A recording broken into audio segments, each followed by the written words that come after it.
Parfait. Ben, écoutez, bonjour à toutes et à tous. Permettez-moi déjà de vous souhaiter encore, nous le pouvons, une excellente année 2024, une très bonne santé naturellement, et puis beaucoup de succès dans tous vos projets professionnels et personnels. Je remercie vraiment Eliane Abraham ainsi que Romain Hedman de leur disponibilité pour ce webinaire donc organisé par la Fédération des dispositifs d'appui à la coordination du Centre Val-de-Loire. J'en profite pour remercier la publicité réalisée par l'Agence régionale de santé Centre Val-de-Loire sur ce webinaire et le nombre de participants connectés avec nous aujourd'hui témoigne que cette publicité a été vraiment très soutenue durant ces dernières semaines. Merci beaucoup.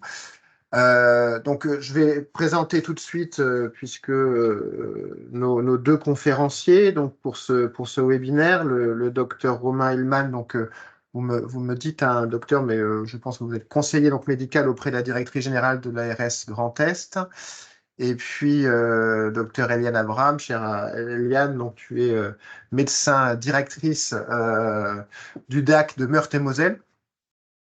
Et nous discutons, nous suivons avec attention un projet que vous portez au sein de votre département avec bien sûr le concours du CHU de Nancy, de l'agence régionale de la région Grand Est sur un dispositif d'accompagnement des usages fréquents des urgences. Ce qui attire notre attention, en tout cas notre intérêt depuis maintenant plusieurs mois. Et nous souhaitions vous demander de bien vouloir nous expliquer quelle était la genèse de ce projet, son déroulé, et puis et peut-être ses premiers résultats et des premières, en tous les cas, attentes que vous en avez aujourd'hui.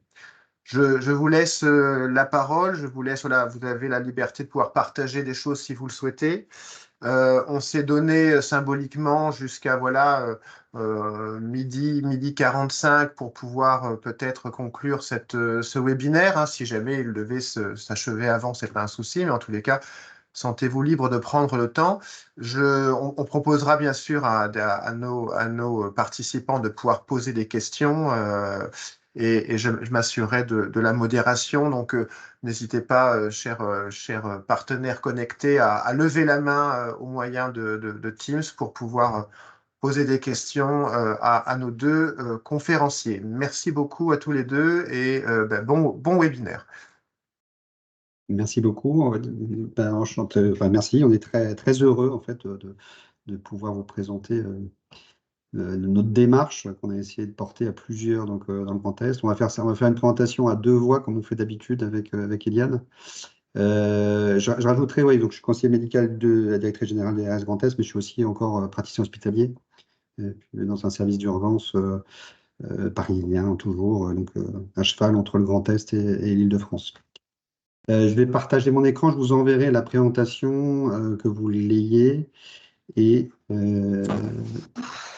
puis on va essayer de faire du coup une présentation courte et puis plutôt laisser après les discussions les questions que vous auriez.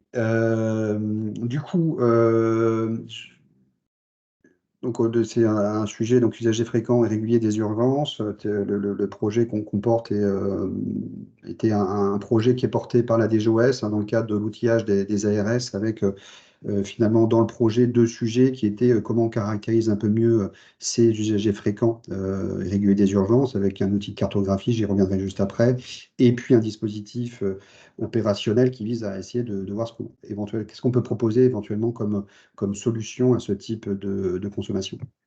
Alors la genèse, je vais y aller rapidement, hein, un rationnel qui est en France, ça c'est des données que vous avez certainement, hein, c'est les passages d'urgence, une problématique avec des problématiques d'overcrowding qui sont 7 millions de passages en 1990, 21 millions de passages en 2019. On est actuellement en 2023 un peu moins que 21 millions de passages, hein, avec un effet post-Covid. Mais globalement, donc une multiplication par 3 du nombre de passages en France, avec finalement deux approches qui ont été poursuivies par les pouvoirs publics depuis une vingtaine d'années, qui sont celui de l'offre, de la création d'offres alternatives, type maison médicale de garde, centre de soins non programmés, voilà, donc de comment on transfère cette activité ailleurs qu'aux urgences, et de l'approche par la pertinence, hein, le bon soin au bon endroit, au bon moment, voilà, avec probablement aussi un phénomène que je décris d'un certain niveau de culpabilisation des usagers quand ils consultent aux urgences, hein. Euh, Certainement qu'il y a une efficacité de ces éléments-là, néanmoins, vu les chiffres dont je vous ai parlé avant, probablement d'autres solutions à trouver. Et quand on regarde dans la littérature internationale, en fait, on trouve des approches qui sont liées plutôt à d'autres types d'atos, c'est de détecter une certaine typologie de passage aux urgences et de proposer pour ces typologies de passage un accompagnement, une solution, un sujet, les diabétiques qui consultent aux urgences, ben, de pouvoir les détecter et potentiellement avoir une approche autour de ces patients-là. Une autre, quand on regarde la littérature, une autre typologie de malades, ce sont les consommateurs multiples des urgences. Dans la littérature internationale, c'est supérieur à 3 passages. Et après, en fonction des articles et en fonction des approches qui ont été proposées, ça peut être plus de 10 passages, plus de 20 passages, plus de 100 passages. Donc, il y a différents types voilà, de typologies. Moi, j'avais mené une étude en Île-de-France à partir des données de l'assurance maladie sur les données de 2016 sur toute la région. Alors, pourquoi les données de l'assurance maladie? C'est parce que via le RPU, donc qui sont les données de passage aux urgences qu'on recueille à partir des urgences, on ne pouvait pas avoir le lien avec, on ne pouvait pas identifier les patients au sens de savoir est-ce qu'ils consultent ailleurs. Donc, il fallait passer par la base de l'assurance maladie pour avoir tout le parcours de soins des malades et pouvoir identifier du coup ce phénomène de consommation dans les services d'urgence. Cette publication a permis enfin, ce travail a permis d'identifier et de mesurer le phénomène en Île-de-France, hein. Donc, c'était 12% des patients qui consultent aux urgences d'Île-de-France. Et quand on regarde ce qui génère comme passage aux urgences, on est aux alentours de 30% des passages. En valeur absolue, c'est 4 millions de passages en Île-de-France en totalité en termes de volume de passage. Et ces patients consommation multiple, c'était 1,4 million de passages. Donc un volume conséquent. Et on avait pu regarder en consommation de ville également, et on s'apercevait que ces patients avaient une consommation non négligeable en ville, puisqu'ils étaient à 2,7 consultations par an d'un médecin généraliste en moyenne, versus la moyenne francilienne qui était aux alentours de 3. Et donc, on avait finalement un comportement qui n'était pas simplement un comportement de consommation d'urgence, mais finalement aussi de la consommation d'autres types d'offres. Euh, il nous a semblé, du coup, à partir de cet article-là, de pouvoir se dire qu'il s'agirait déjà de mieux connaître ce comportement-là, de mieux le décrire et potentiellement de voir dans quel territoire et ce phénomène avait lieu plus qu'ailleurs. Et donc, ces sujets qui tournent autour de la cartographie. Et un autre axe qui était de pouvoir les détecter, ces patients-là, et de pouvoir les comprendre et du coup, de proposer un accompagnement spécifique enfin, pour essayer de répondre à leurs problématiques de consommation. De façon conceptuelle, dans la littérature, il y a un lien qui est fait entre la consommation de biens de santé et la consommation d'autres biens avec les mêmes mécanismes initiateurs de la consommation, qui vient du coup répondre à des besoins qui ne sont pas forcément des besoins de santé, mais des besoins qui sont liés à d'autres phénomènes culturels, sociétaux. Et donc, l'idée, c'est d'aborder ce concept de comportement de façon large et pas simplement ciblé sur le besoin de soins parce que la réponse qu'on va y apporter est probablement du coup pas adaptée, en fait. Ce qu'on avait fait comme remarque à l'époque, c'est que c'était un phénomène, la consommation multiple, c'est un phénomène francilien, c'est l'Île-de-France, du fait sans doute un volume de services d'urgence beaucoup plus fort qu'ailleurs. Du coup, on a travaillé à travers le portage du travail porté par la DGOS sur la cartographie de ce phénomène en France, à travers les données du SNDS, encore une fois de l'assurance maladie, et on a d'essayer de cartographier ce phénomène en France entière. Donc les UFU sud-admitiques, donc c'est plus de 3 passages, ils représentent 17,5% des patients qu'on consulté dans le service d'urgence en France, et ils sont à l'origine de quasiment 35% des passages. Et donc, je voudrais redonner la valeur police, c'est 6,7 millions de passages pour 19 millions au total. C'est un phénomène qui est donc aussi variable dans les régions, et ça je vous donne les données Grand Est, hein, avec les différents départements, les 10 départements du Grand Est, c'est donc un phénomène qui est variable en fonction des départements. Euh,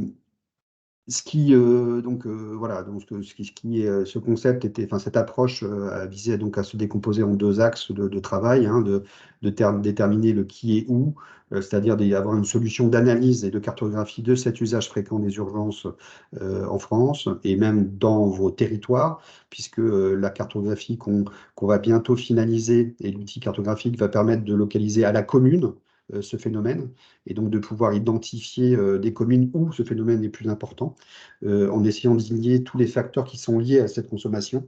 Est-ce que c'est des territoires qui sont avec une offre moins dense à la fois de médecins traitants, de médecins spécialistes ou de particularités socio-économiques des territoires. Et puis, la démarche que je vais vous présenter là plus spécifiquement, c'est le comment, et donc l'expérimentation d'un dispositif de case management et d'accompagnement de ces usagers. Et donc, c'est le projet DOME, dispositif d'accompagnement aux usagers multiples des urgences.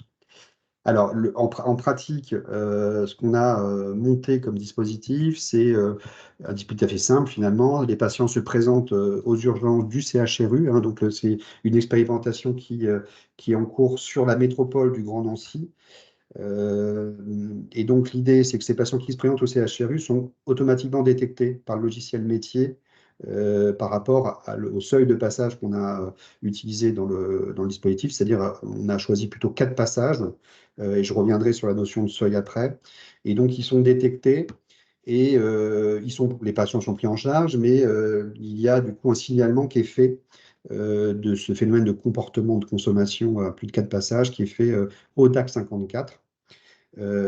Qui lui va prendre après contact auprès de ces malades, essayer de comprendre dans l'écosystème du patient, d'essayer d'identifier les motivations sous-jacentes de ce comportement de consommation et du coup de leur proposer un plan personnalisé de coordination en santé. Excusez-moi, c'est une private joke avec Eliane, j'ai toujours du mal avec cette notion de PPCS.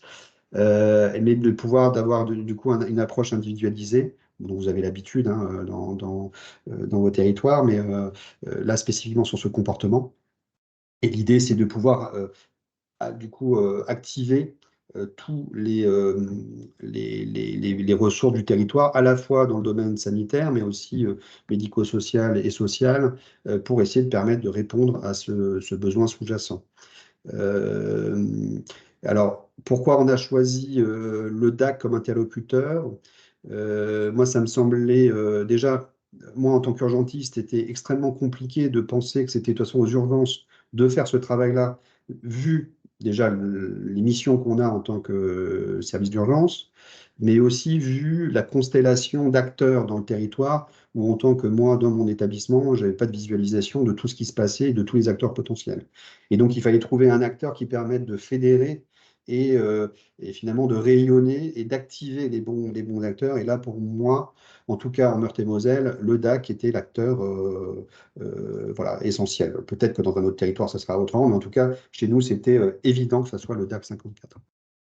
On utilise un outil de partage de données, enfin de partage d'informations, qui est l'outil Parseo, qui est développé par notre grade, et qui permet du coup aux différents acteurs de partager l'information autour de ces patients. C'est un outil qui sert bien sûr d'outil de coordination pour les autres malades, hein, mais là spécifiquement, on a intégré les utilisateurs multiples dans cet outil.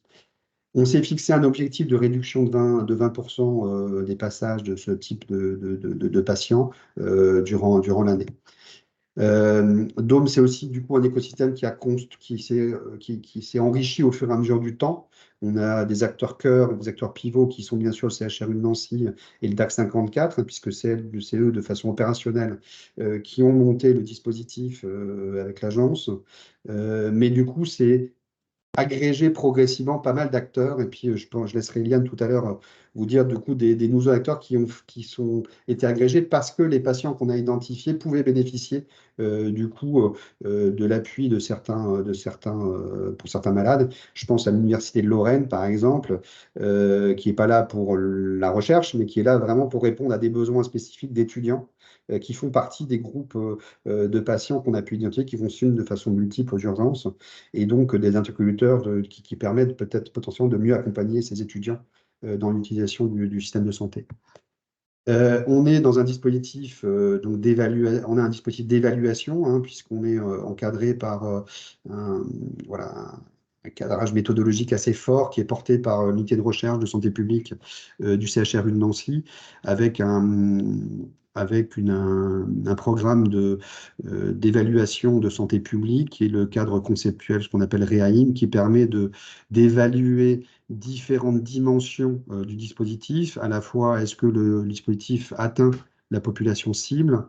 Est-ce qu'il est efficace? Est-ce que du coup, c'est bien ces 20% dont je vous ai parlé, mais est-ce que du coup, on répond bien et avec une bonne efficacité à nos objectifs? Est-ce qu'il est bien adopté à la fois par les patients, mais aussi par les professionnels, que ce soit aux urgences ou au niveau du DAC, et au niveau des médecins généralistes, hein, puisque les médecins généralistes interviennent dans le dispositif.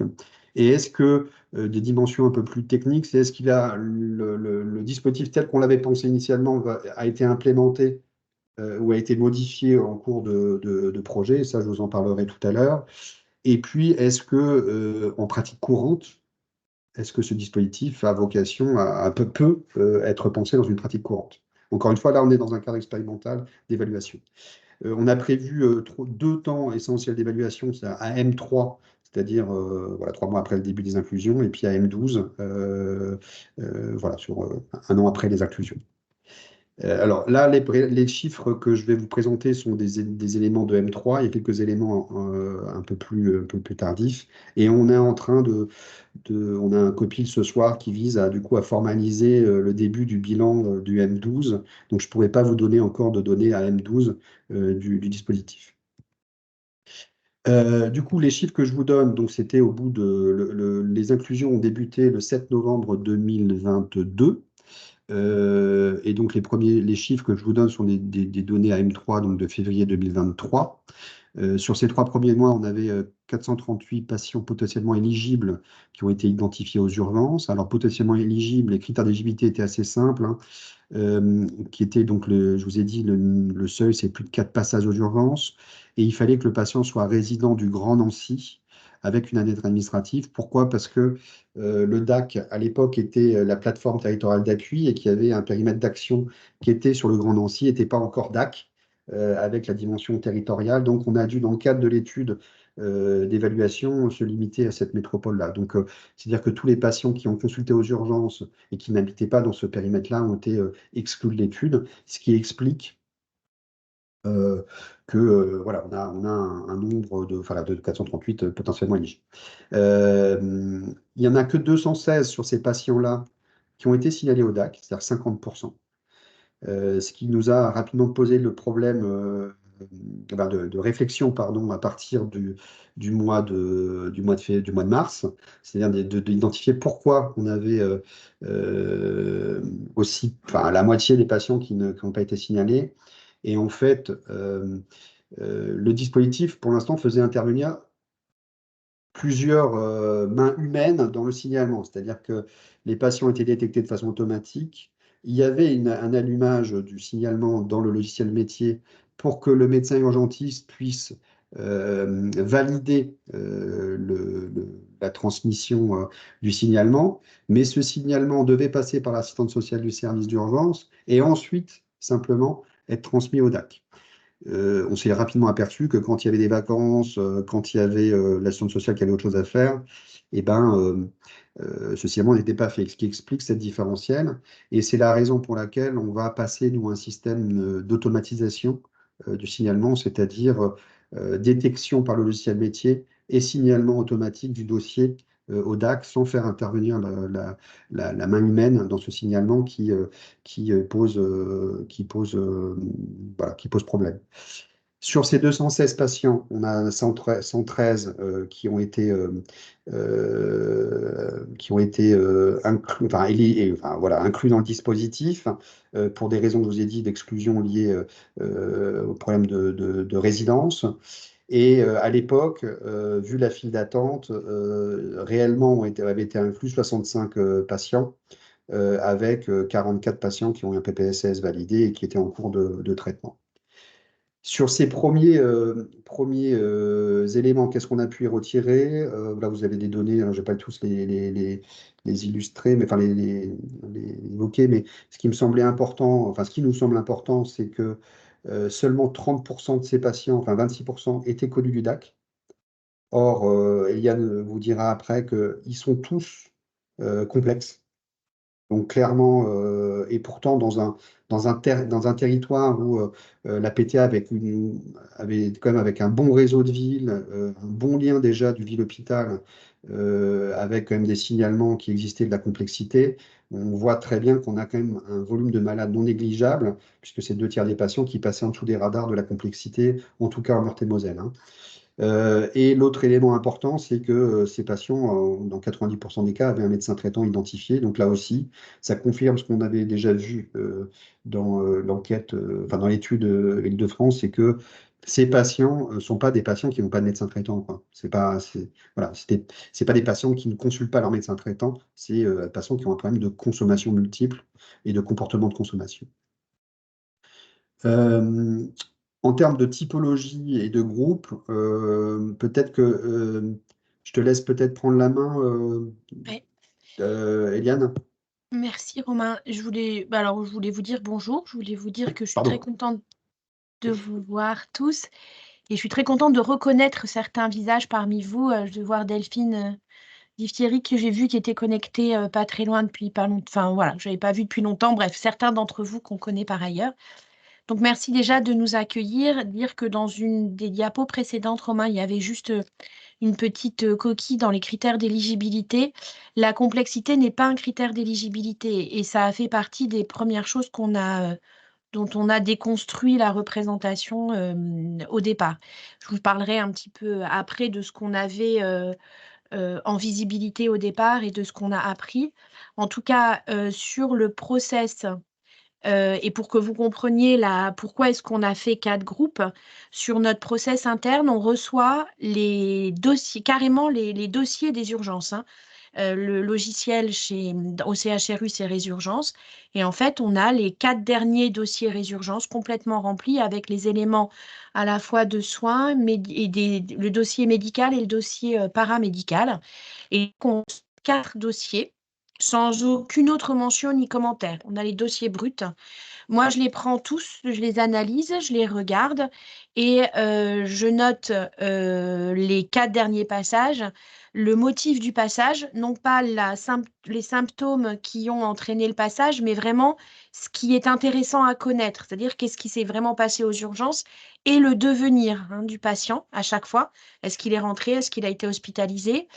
Ce que nous apporte ce qu'on sait. Je mets un petit paragraphe sur ce que j'appelle ce qu'on sait, c'est-à-dire ce qui est en filigrane dans ces relevés, dans ces dossiers des urgences de passage, qui permettent de constituer une première source d'information la plus cohérente possible et adaptée à nous. C'est-à-dire que je ne vais pas noter les bilans biologiques, je vais pas noter les résultats de radio ou autres, mais je vais noter plus ce qui va concerner le parcours, l'écosystème du patient et la façon dont on peut retirer des éléments de parcours.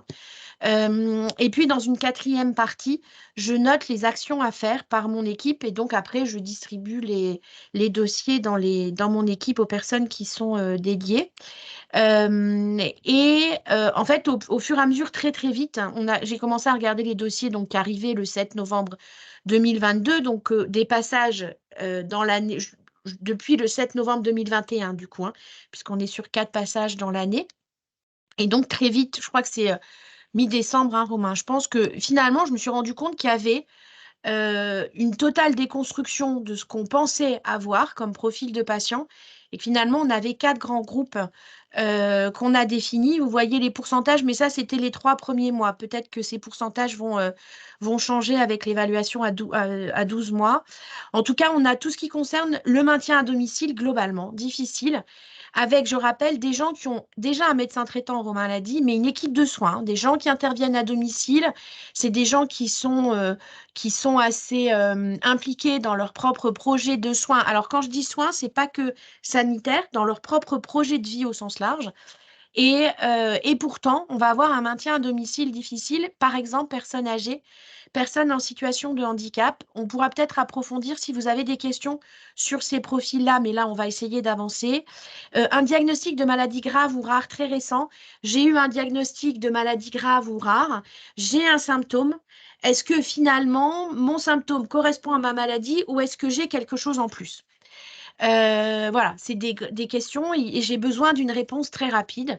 Et dans ma tête, je pense que les urgences sont capables de répondre à ces questions.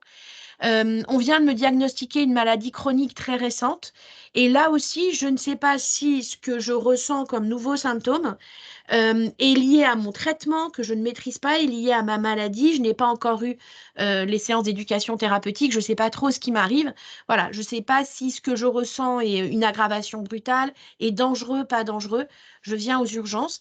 Et puis, alors, on a quelques situations d'insuffisance de capacité de réponse des soins primaires, mais alors qu'on pensait que ça, c'était une catégorie qui allait ressortir, en fait, ça ne ressort pas. Ça fait partie du maintien à domicile et pour un faible pourcentage. On a un deuxième groupe qui concerne la précarité. Alors, pas du tout la précarité financière, même si on a dans cette catégorie des précaires tels qu'on les entend un petit peu tous, mais c'est la précarité dans l'accès à la santé. Hein, c'est vraiment dans ce domaine-là, et santé au sens très très large. C'est pour ça qu'on a inclus dedans des étudiants qui ont des maladies chroniques ou des maladies rares. Alors Nancy, la métropole du Grand Nancy, pour vous donner un petit peu une idée, c'est 270 000 habitants. En tout. C'est à peu près, alors, dans l'effectif en fait des étudiants, on est une ville étudiante, entre 40 et 60 000 étudiants hein, viennent à Nancy faire leurs études. Donc il y a pas mal de gens qui sont en transit, on va dire, à Nancy pour des durées plus ou moins longues. Et parmi eux, des étudiants qui ont des maladies rares, qui ont déjà tout un écosystème de leur lieu de vie habituel auquel ils sont très attachés. Et ils ont beaucoup de mal à trouver un nouvel écosystème et qui présentent des symptômes à l'université, par exemple. Et du coup, personne ne sait trop réagir. Et donc, ils passent aux urgences parce que le médecin traitant est loin. On vous dira un petit peu aussi des réponses qu'on a pu essayer d'apporter là-dessus. Ensuite, on a tous les consommateurs, alors divers et variés, alcool, médicaments. C'est dans cette catégorie et dans cette catégorie uniquement qu'on va avoir des personnes qui viennent aux urgences sans l'avoir demandé. Vous savez, je sais pas, j'ai vu qu'il y avait des gens de l'agence, des DAC, des CPTS. Vous savez, pour les gens hospitaliers, je sais pas s'il y a des hospitaliers dans l'assistance, mais vous savez, c'est les IPM, hein, les ivresses publiques manifestes, qui sont ramassées par les pompiers, par la police, et qui sont amenées par les urgences, et les gens, entre guillemets, arrivent aux urgences sans l'avoir voulu, hein, ou les malaises sur la voie publique. Donc là, c'est tout ce qui est alcool, médicaments et drogue. Mais ceci dit, vous avez quand même dans les consommateurs divers des gens qui viennent aux urgences. Et puis enfin, tout ce qui concerne la santé mentale, avec des tentatives de suicide à répétition, des agitations, de de l'auto-agressivité avec les TS, et puis tout ce qui est décompensation, risque, ou des gens qui disent je viens parce que je sens que je vais décompenser. Et on a dedans des patients, évidemment, alors c'est pas aussi carré que ce qu'on a mis. Là, c'est des profils qu'on appelle dominants. Hein, ces typologies correspondent à des profils dominants des situations que moi je détermine et qui du coup déterminent aussi un petit peu l'approche qu'on a derrière. Mais on peut avoir ce qu'on appelle des patients co-occurrents, c'est-à-dire qui vont être à la fois consommateurs avec un trouble santé mentale, mais finalement, ou bien qui sont en précarité et en même temps avec qui rentrent dans l'une ou l'autre des catégories, mais on met dans le profil dominant ce qui va finalement impacter notre intervention au niveau de la compréhension du parcours. Là aussi, en complément de ce que Romain a dit, l'objectif de Dôme, c'est pas que faire diminuer les passages aux urgences, c'est d'abord et avant tout, en tout cas c'est comme ça qu'on l'a compris et initié, essayer de mettre un mot sur les patients qui passent, les frequent users, autrement que par des chiffres et des pourcentages, mais essayer de comprendre, et on le note dans des verbatims, et si vous voulez, je pourrais vous lire quelques verbatims qu'on a et comment est-ce qu'on organise notre recueil de données chez nous, mais essayer de comprendre finalement quel est le profil de ces personnes et finalement qu'est-ce qu'ils attendent des urgences quand ils y vont. Parce que ce qui est vraiment intéressant, c'est de voir qu'ils en attendent tous quelque chose et en aucun cas de ne pas payer ou d'abuser du système. En tout cas, ils ont des besoins en santé et ils pensent que les urgences vont y répondre. Et c'est là où peut-être qu'il y a, c'est peut-être pas le bon endroit pour avoir la réponse attendue.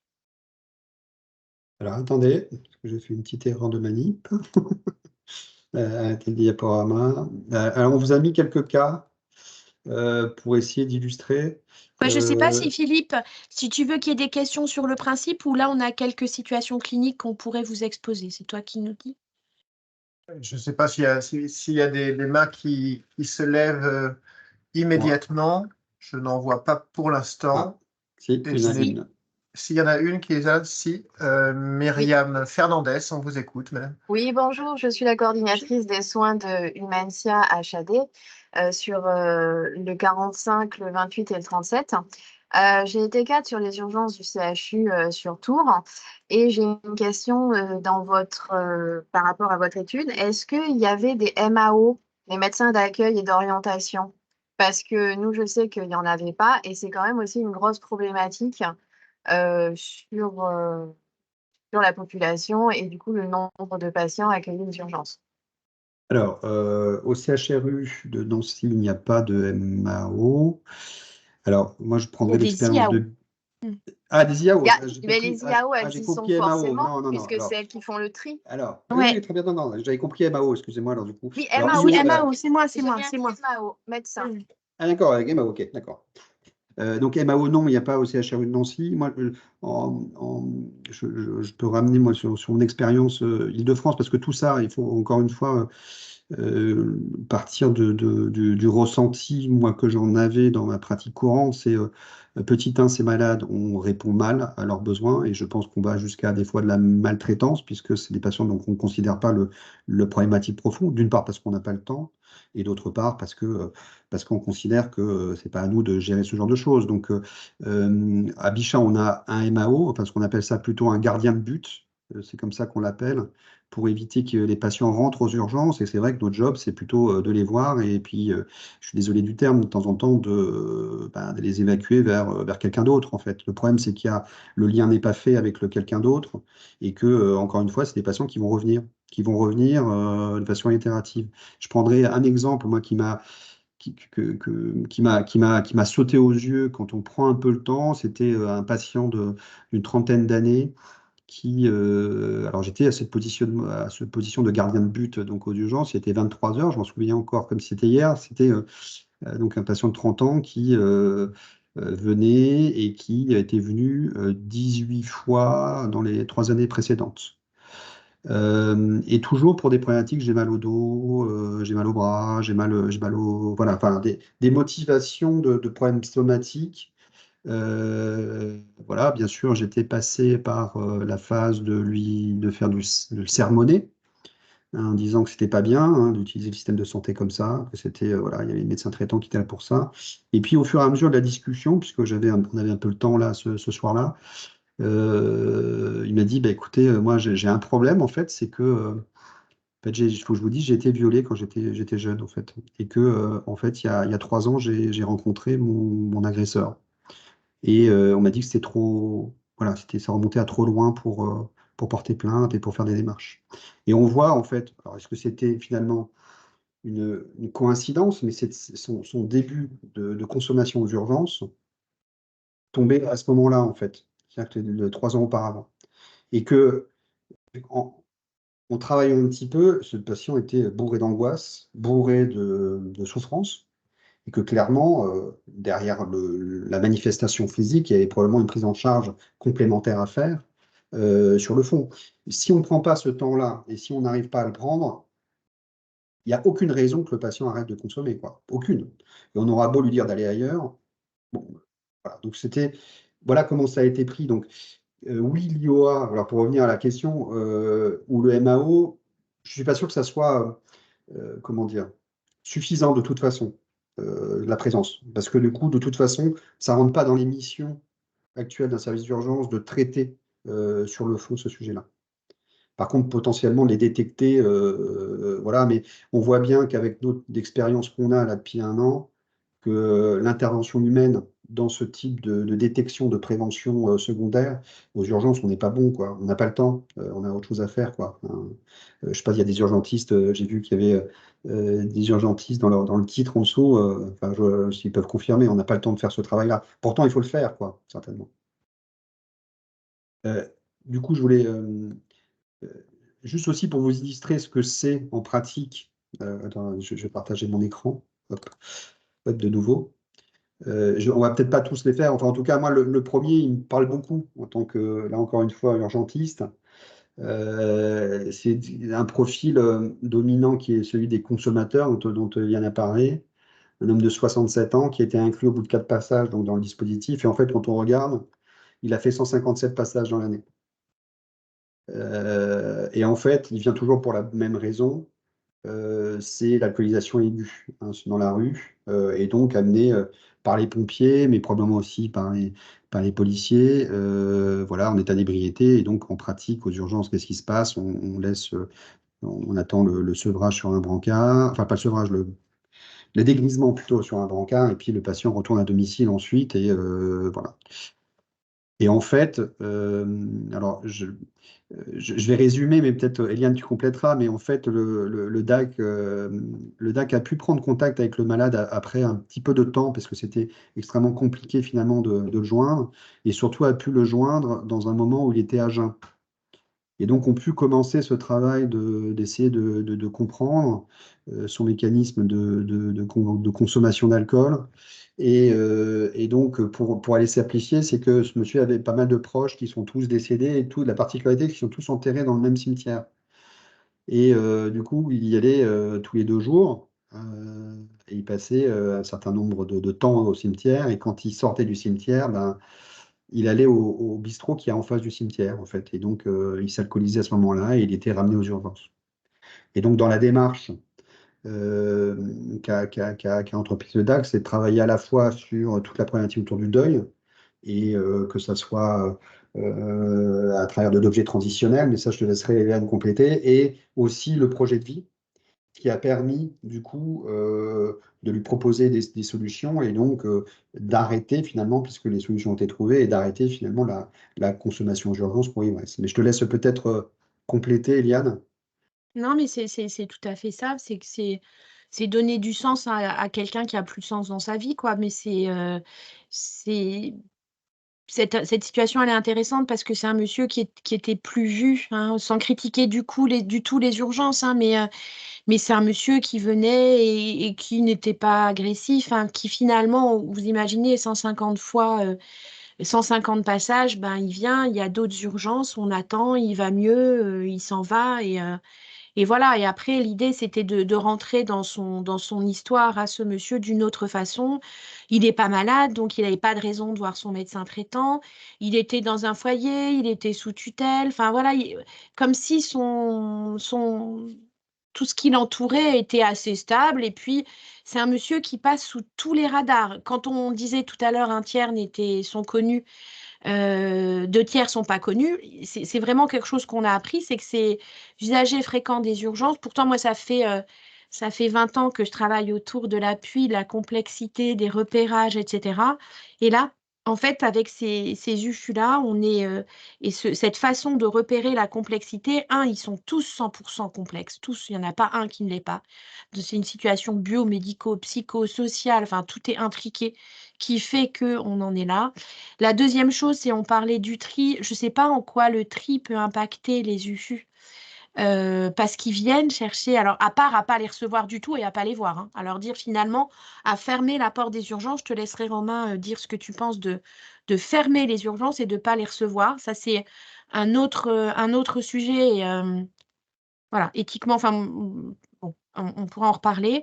En tout cas, ce monsieur-là, on voit bien que c'était une situation complexe, à la fois dans son histoire de vie, à la fois dans son lieu de vie, à la fois dans sa façon lui-même de voir sa vie, de remettre un lien de confiance dans lui-même. Et c'est ce qu'on a fait, mais en s'appuyant, en coordonnant et en s'appuyant sur les ressources du territoire. Et on a impliqué dans cette histoire, pour vous dire, eh bien, la travailleuse sociale qu'il voyait tous les jours a été formidable. Vraiment, elle nous a suivis, elle a entendu, elle a renforcé les messages tous les jours. Enfin, franchement, elle a été très super. Et, nous, c'est pour ça que vous voyez un deuxième logo ARS, c'est accueil et réinsertion sociale qu'on a chez nous. Il y a l'agence régionale de santé et tout un aspect accueil et réinsertion sociale. Et ce monsieur, il était dans ce type d'accueil. Donc, la travailleuse sociale, ensuite, on a travaillé avec le conseil départemental parce que l'EHPAD dans lequel il est allé était hors département. On a travaillé avec la tutrice, on a travaillé évidemment avec le médecin traitant, on a travaillé par l'hôpital gériatrique de proximité parce qu'on a organisé son hospitalisation pour sevrage avec effectivement ces objets transitionnels. L'idée, ça a été vraiment de donner un parcours construit à quelqu'un qui finalement n'était vu que quand il était déconstruit. Et ça a pris du temps, hein, ça ne s'est pas fait en 2 mois. N'empêche que maintenant, ce monsieur, il est dans un EHPAD en milieu rural. Pourquoi?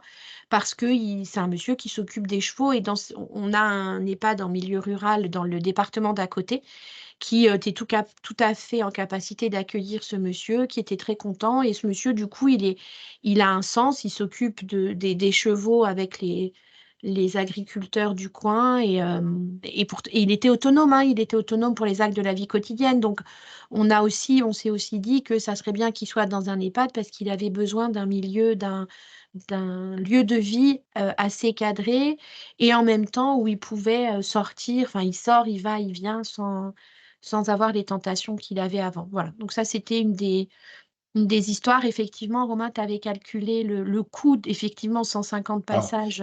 ouais, alors le coup, c'est au-delà de ça, ouais, c'est Ouais. 157 passages, c'est 0,1. Alors je mettais 0,1% des passages du CHU aux urgences de l'année, hein. Et donc c'est vrai qu'on rien qu'avec un malade, on arrive à avoir un impact sur les chiffres, mais au-delà du chiffre, le problème c'est que ce malade-là, l'appareil n'a aucune raison d'arrêter cette consommation-là, qui en plus comment dire, capté, puisqu'il est ramené, c'est ces fameux patients qui sont ramenés par les pompiers, et que ça aurait pu finir, et normalement ça finit comme ça, c'est un trauma crânien, un accident de la voie publique, et probablement un décès in fine, quoi. Donc on est vraiment sur comment on arrive à comprendre et à accompagner. Encore une fois, et ça je le dis pour moi, et moi j'ai pas de problème de le dire, c'est que ce type de malade, malheureusement, on en voit énormément. Enfin, en tout cas, moi, Richard, on en voit énormément. Et des fois, on n'est pas tout à fait fier de la prise en charge qu'on fait, quoi. Voilà. Et donc, moi, je ne pouvais pas me résoudre à ne pas essayer de travailler sur comment on arrive à trouver des solutions pour ce type de malade. On a une question. On a une question de la part de M. Bellier. Oui, bonjour à tout le monde. Merci de me donner la parole. J'en profite pour saluer Myriam qui a intervenu tout à l'heure. Ça fait un moment qu'on ne s'était pas croisés. Donc, je suis cadre de santé sur les urgences de Bourges. Et puis, dans ce service-là, où moi, j'ai travaillé comme infirmier il y a une quinzaine d'années, je voulais savoir si, parce que là, vous nous avez présenté un profil patient, hein, effectivement, qui sont très chronophages pour les équipes et qui sont des gens qui ont tout à fait le droit d'être aidés, c'est absolument pas mon propos, mais qui, effectivement, à un moment ou un autre, vous l'avez très bien dit, docteur Helmand, c'est-à-dire qu'il y a un moment où on les prend plus tellement en charge aux urgences, ils vont finir par repartir, ces gens-là. Est-ce que vous avez les mêmes résultats avec le profil patient de patients qui eux restent aux urgences. Vous parliez des difficultés de maintien à domicile à raison des à peu près 45% des patients retenus par le dispositif, qui eux, pour le coup, sont des gens qui souvent n'ont plus rien à l'extérieur, des aidants qui sont épuisés, qui ne vont pas repartir, mais qui vont revenir quand même de manière régulière, c'est qu'ils vont rester 3-4 jours, on va finir par les renvoyer à la maison, ça sera fait tant bien que mal, et puis ils vont revenir. Et est-ce qu'avec ces patients-là, on arrive à avoir le même type de résultat que ce que vous avez pu obtenir avec l'exemple que vous nous avez donné? Merci. Alors, je vais juste laisserai répondre, Romain. du coup, Eliane, parce que toi, Ouais. Alors, je vais répondre non, enfin oui et non. Alors petit 1, on réussit pas toujours comme ça. Enfin, je veux dire, voilà, faut pas non plus, restons modestes. La deuxième chose, c'est que on a appris à voir les aidants d'un tout petit peu une autre façon. Et quand on parle d'épuisement, des aidants, on est alors, je voudrais pas avoir l'air de stigmatiser qui que ce soit, mais maintenant, on est parti sur essayer d'identifier l'aidant aidant dans le sens du parcours de la personne et finalement l'aidant bloquant. Même s'il est épuisé, même s'il fait tout ce qu'il peut, même si tout est fait. Après, c'est des personnes qui, même si elles restent hospitalisées, elles reviennent quand même aux urgences et on a tout un travail qu'on a développé. Alors, ça fait partie de tout ce qu'on est en train de faire bouger hein, grâce à Dôme. Madame Fernandez, c'est ça, maintenant vous êtes en HAD et là, bah, je vais le présenter au copil de ce soir, Romain, donc tu n'es même pas encore au courant, mais on est de tout le travail qu'on fait avec l'HAD, justement pour un des profils de maintien à domicile. Le truc, c'est qu'on ne peut pas non plus généraliser à toute l'expérimentation. On a eu, je vous donne un autre exemple, un monsieur qui a fait 4 OAP dans l'année, 4 œdèmes aigus du poumon, décompensation cardiaque.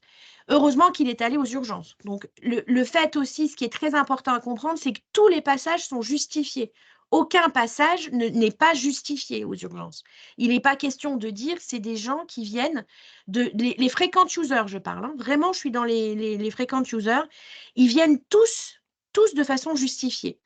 L'idée, c'est de se dire, par exemple, ce monsieur, il vivait à domicile avec son épouse, un fils très proche, une infirmière libérale, un médecin traitant qui passait tous les 15 jours, une aide à domicile 24 heures sur 24.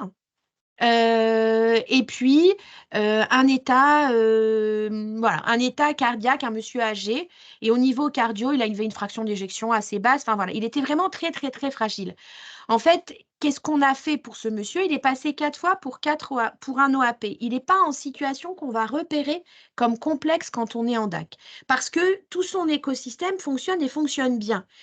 La seule chose et à laquelle maintenant on a finalisé le protocole, mais grâce à lui, on a pu avancer, c'est que ce monsieur-là, à domicile, donc il venait pour des OAP, effectivement, il était hospitalisé parfois en cardio, parfois juste en UH, parfois juste l'OAP pouvait être résolu directement aux urgences, donc il rentrait chez lui.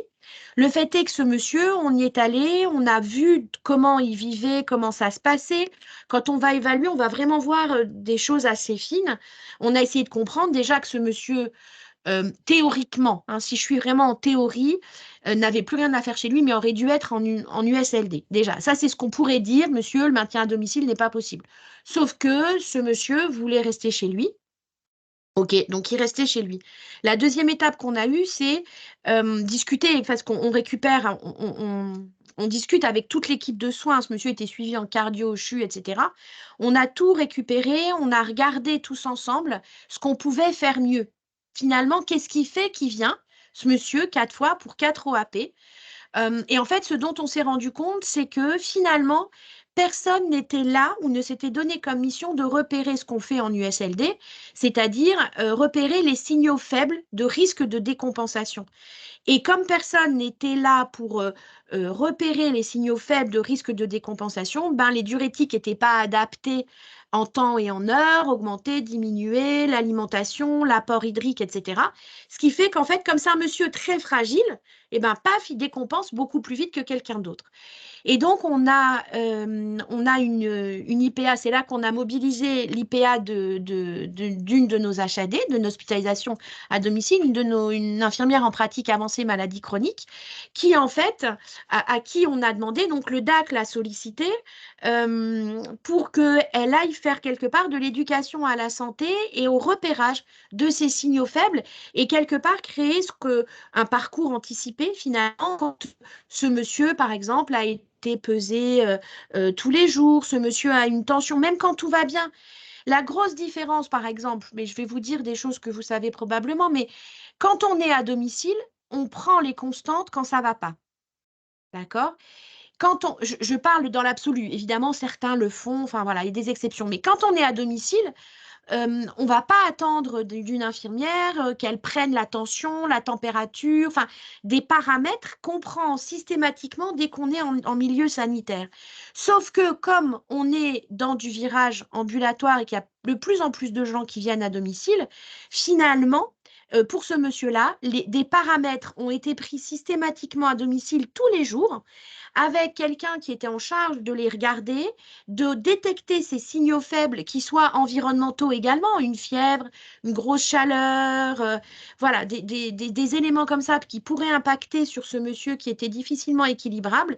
Et finalement, ce monsieur qui était fragile a fini par décéder à domicile. Mais il a plus fait d'OAP qui ont nécessité une hospitalisation. À chaque fois, le médecin traitant a pu être mobilisé ou on a pu mobiliser l'HAD en amont, si vous voulez. Mais c'est des petits grains de sable, par exemple, dans le cadre de ce maintien à domicile, qui ont permis d'améliorer quelque part le fait que on puisse intervenir.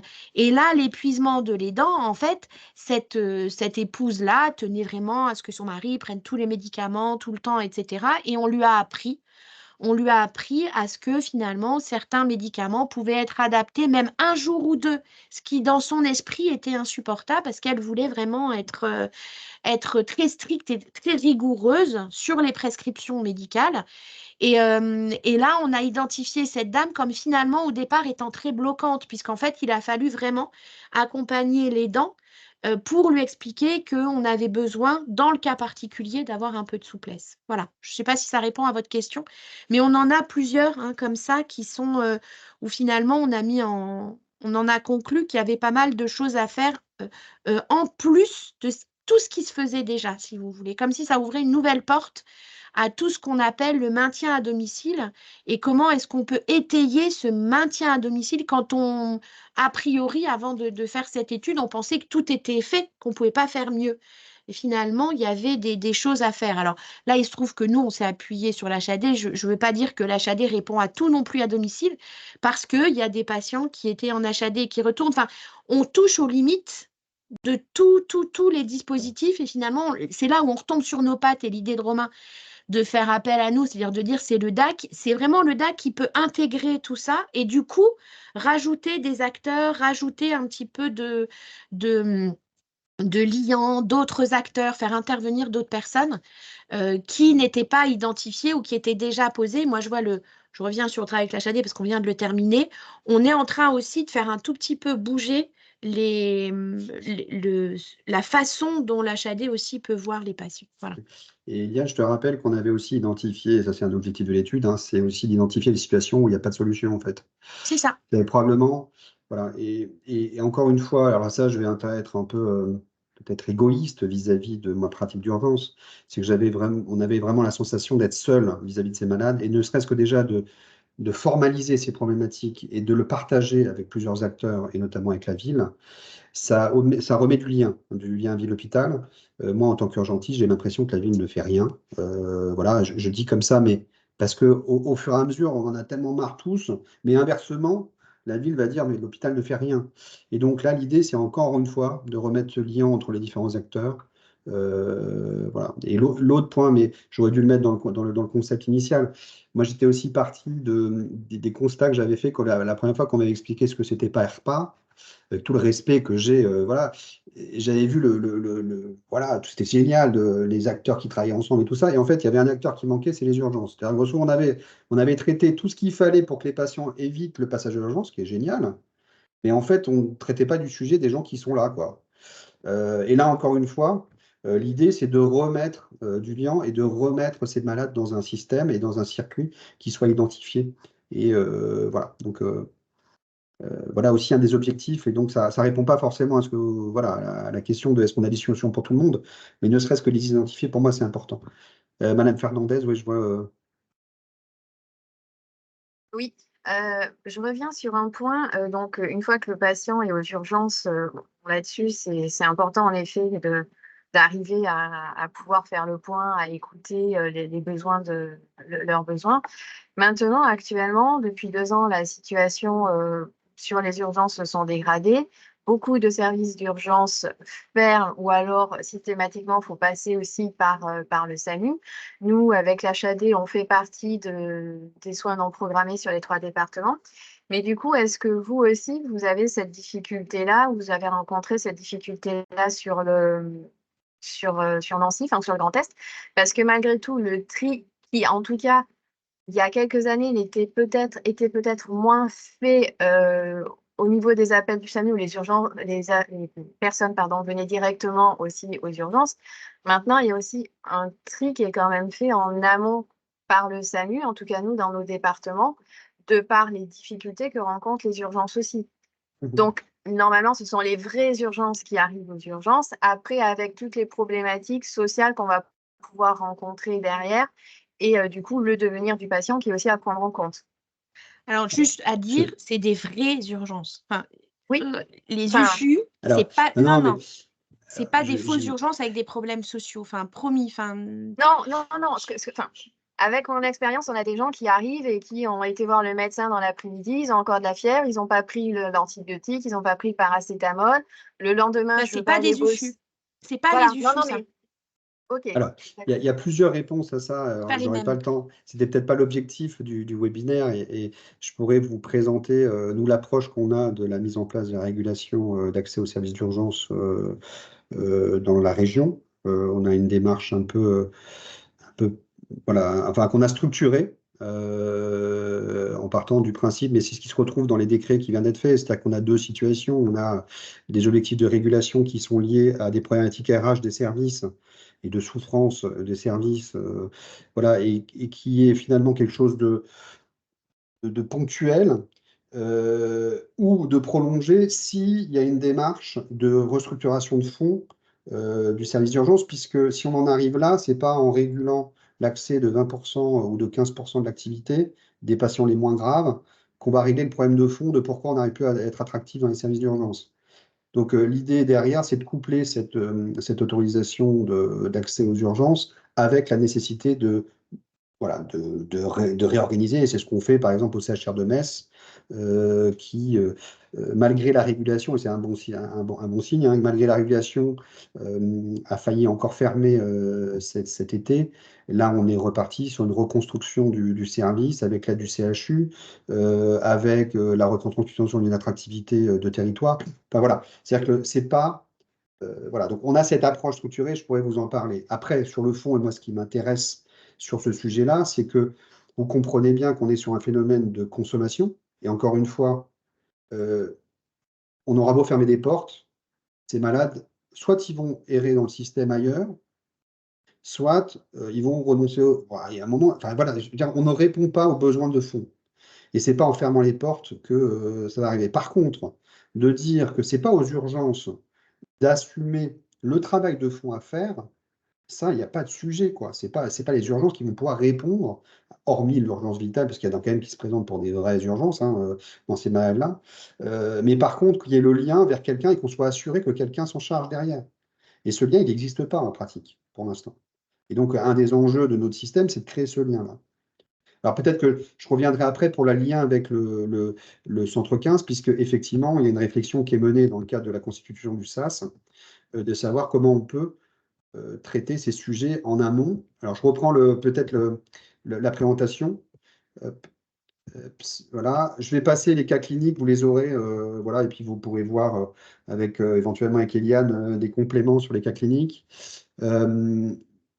Voilà, ce qu'on a rapidement vu, mais c'est ce qu'on a un petit peu dit, c'est que finalement, les temps ne sont pas les mêmes, les missions ne sont pas les mêmes, heureusement, entre un SU et un DAC, mais par contre, c'est très complémentaire, en fait, sur ce type de malade. C'est vraiment cette complémentarité qui permet potentiellement de trouver des solutions pour ces malades. Pour les verbatims, je ne sais pas si tu veux, Eliane, mais c'est vrai que j'avais demandé, moi, Eliane, très tôt, enfin, on avait dit tous les deux, de recueillir ces verbatims parce que ça nous semblait intéressant dès les premiers patients inclus. Parce que ce qui ressortait était assez humainement enfin, très intéressant, quoi. Donc, je ne sais pas si, Eliane, tu veux Il y a ceux qui sont écrits. Je voulais juste par Ouais. rapport aux urgences dire qu'il n'y a pas que Dôme. Enfin, Dôme, c'est pas inscrit sur rien du tout par rapport au lien ville-hôpital-ville. Et les urgences, on travaillait déjà ensemble. Enfin, voilà, il y a tout un maillage. On a la chance d'avoir un territoire où il y a tout un maillage qui existe, effectivement. Il y a les HAD, mais pas que. Il y a la CPTS aussi. Voilà, il y a beaucoup de choses qui se passent. Je voulais dire qu'à Vendôme, on avait mis en place également ce qui contribue aussi à faire ce lien, une cellule de régulation ville-hôpital. C'est un autre sujet aussi, mais qui correspond à un travail quotidien entre la ville, les structures hospitalières et nous, enfin bref, voilà, dont le PIPH des urgences a dit que ce dispositif avait évité, par exemple, un passage en plan blanc. Donc, ce que dit Romain, c'est pas quelque chose, c'est pas qu'une injonction, c'est aussi parce que on a une mobilisation collective et depuis plusieurs années. Là, vous avez certains verbatims. J'en ai juste sélectionné un autre et je vais juste vous le lire très rapidement. Un jeune de 28 ans, d'accord, sans antécédent. On lui dit, on demande systématiquement, finalement, quand vous y allez, qu'est-ce que vous attendez des urgences? Il répond, c'est parce que j'ai le cœur qui s'emballe à n'importe quel moment, même quand je suis au repos. Mon médecin traitant ne fait pas ce qu'il faut. Il a laissé traîner les choses. Les professionnels ne prennent pas en considération mes problèmes médicaux. Donc, il vient pour un problème cardio. Finalement, on appelle le médecin traitant, on lui demande, lui, quelle est sa vision des multiples passages de son patient. Donc, il répond, c'est intéressant, tout seul dans mon coin, je ne peux rien faire. Monsieur est en demande de sursoins et ça peut être aussi dangereux que de ne pas se faire soigner. Il surconsomme alors qu'il est jeune, qu'il n'a pas d'antécédents, il a 28 ans et pour lui, ce n'est pas normal.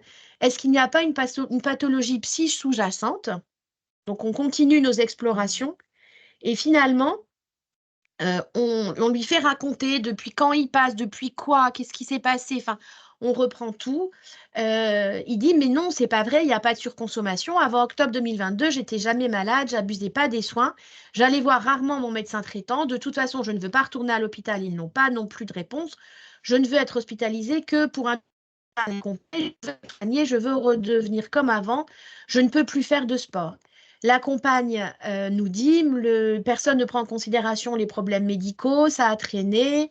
Et sa maman, puisque c'est un jeune de 28 ans, nous dit, il a perdu du poids, il est tout blanc, il fait plus de sport, j'ai peur pour mon fils. Et en fait, ce qu'on a reconstruit, parce que voilà, on a reconstruit. Et en fait, ce monsieur, on l'a envoyé vers la cellule de coordination Covid long. Et en fait, ce monsieur, il a un Covid long. Mais il est passé X fois aux urgences parce qu'effectivement, il a des symptômes divers et variés qui ne sont pas les mêmes et qui inquiètent et qui font qu'en fait, le DAC, finalement, on l'a remis. On a remis dans le bon couloir et ce jeune homme-là, il passe plus aux urgences, il a commencé sa rééducation, il a étiqueté. Et c'est pour ça que j'ai pris cet exemple parce que pour lui, il n'y avait pas de problème social. Il n'y a pas que des vrais problèmes et des faux problèmes avec un ajout social. Quand on parle de complexité, c'est vraiment quelque chose qui a besoin dans le DAC autant de compétences médicales que pour comprendre le parcours de soins sanitaires stricto sensu, que de compétences globales, médico-sociales, pour voir l'impact que l'un a sur l'autre et comment tout ça se tricote pour pouvoir avancer. Ce que je voulais préciser, c'est qu'au début, quand on appelait les médecins traitants, puisque systématiquement, on a tout un protocole d'action, et on appelle le médecin traitant tout de suite en disant, voilà, on est dans le cadre du lien ville-hôpital et dans le cadre du lien ville-hôpital-ville, puisque de toute façon, même si on est hospitalisé, on retourne à domicile, eh bien, on nous signale un de vos patients, est-ce que vous êtes bien le médecin traitant de monsieur un tel, etc. Et au début, on avait les médecins traitants qui étaient un petit peu...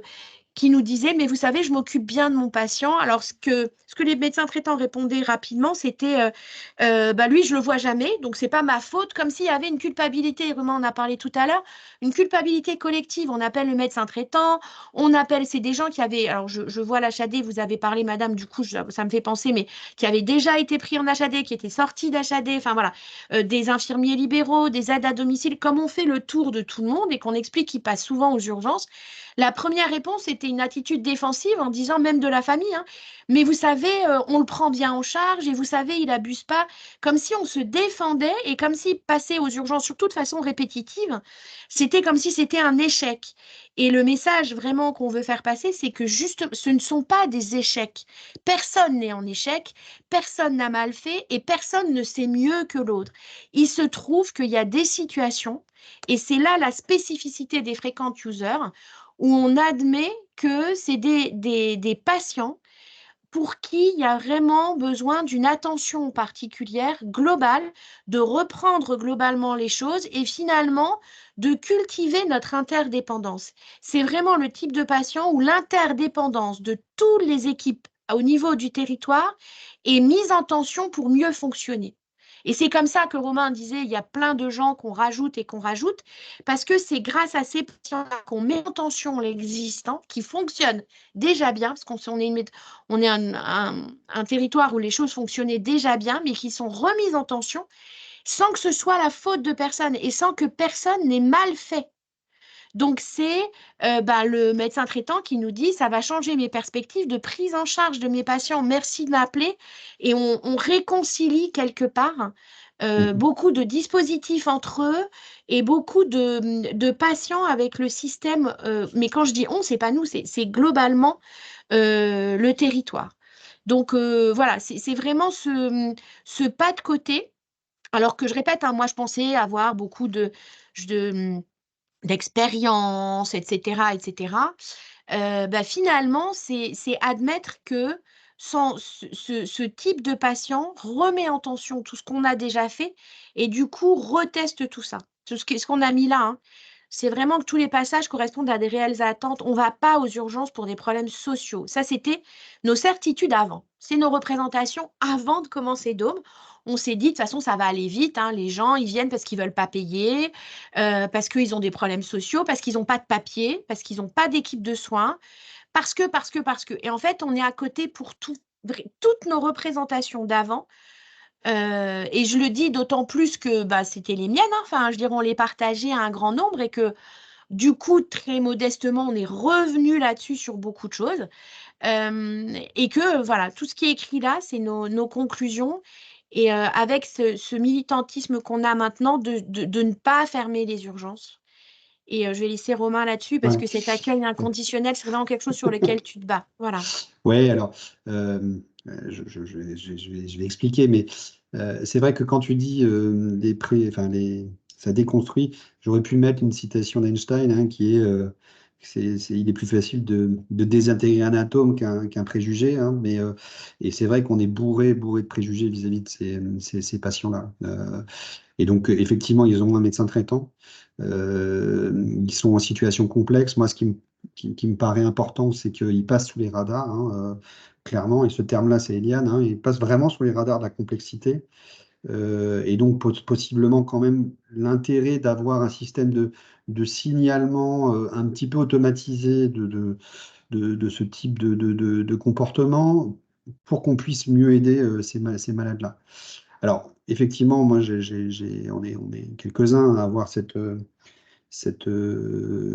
approche qui est ce rôle un petit peu du service d'urgence en termes de régulateur sociétal. Effectivement, ces malades, mais je vous l'ai expliqué tout à l'heure, ces malades-là, de toute façon, ils errent dans le système, on ne répond pas assez bien. Alors, il y aura toujours des gens qui diront, mais du coup, c'est quand même pas aux urgences de les avoir. Néanmoins, ces malades-là, la porte d'entrée qui reste encore, c'est ça. Et encore une fois, l'idée, c'est pas de rajouter une mission et la charge au service d'urgence, c'est d'essayer de trouver le moyen de bien les orienter dans le système et de créer ce lien avec un acteur qui permet du coup de les suivre. Je vous ai dit, derrière la souffrance de la situation des services d'urgence, cette problématique multifactorielle. Oui, dans le territoire de la Meurthe-et-Moselle, actuellement, on est quelques-uns, quasiment un grand nombre, à être contre l'approche de régulation d'accès au SAU. sauf dans des situations, encore une fois, extrêmes, de situations très particulières, mais parce qu'on essaie d'approcher la problématique des urgences et de l'overcrowding par tous ces aspects, quoi. C'est-à-dire le travail sur l'aval, et elle parlait, Eliane, de la cellule qui a été mise en place depuis quelques années sur l'aval et sur les sorties, qui lie l'hôpital et la ville, et les EHPAD qui se rencontrent au moins une fois par semaine en dehors de crise pour régler les problématiques individuelles de sortie, et avec un pilotage de l'agence. Et donc ça, c'est hyper important. De la problématique d'organisation interne des SAU, et ça, moi, je peux vous en parler pour travailler dans un service d'urgence qui est pourtant à 80 000 passages par an à Bichat, de pouvoir arriver à un service sans brancard, parce que moi, ça fait 10 ans que je travaille dans un service sans brancard, et pourtant, on a les problématiques de tous les services d'urgence de France.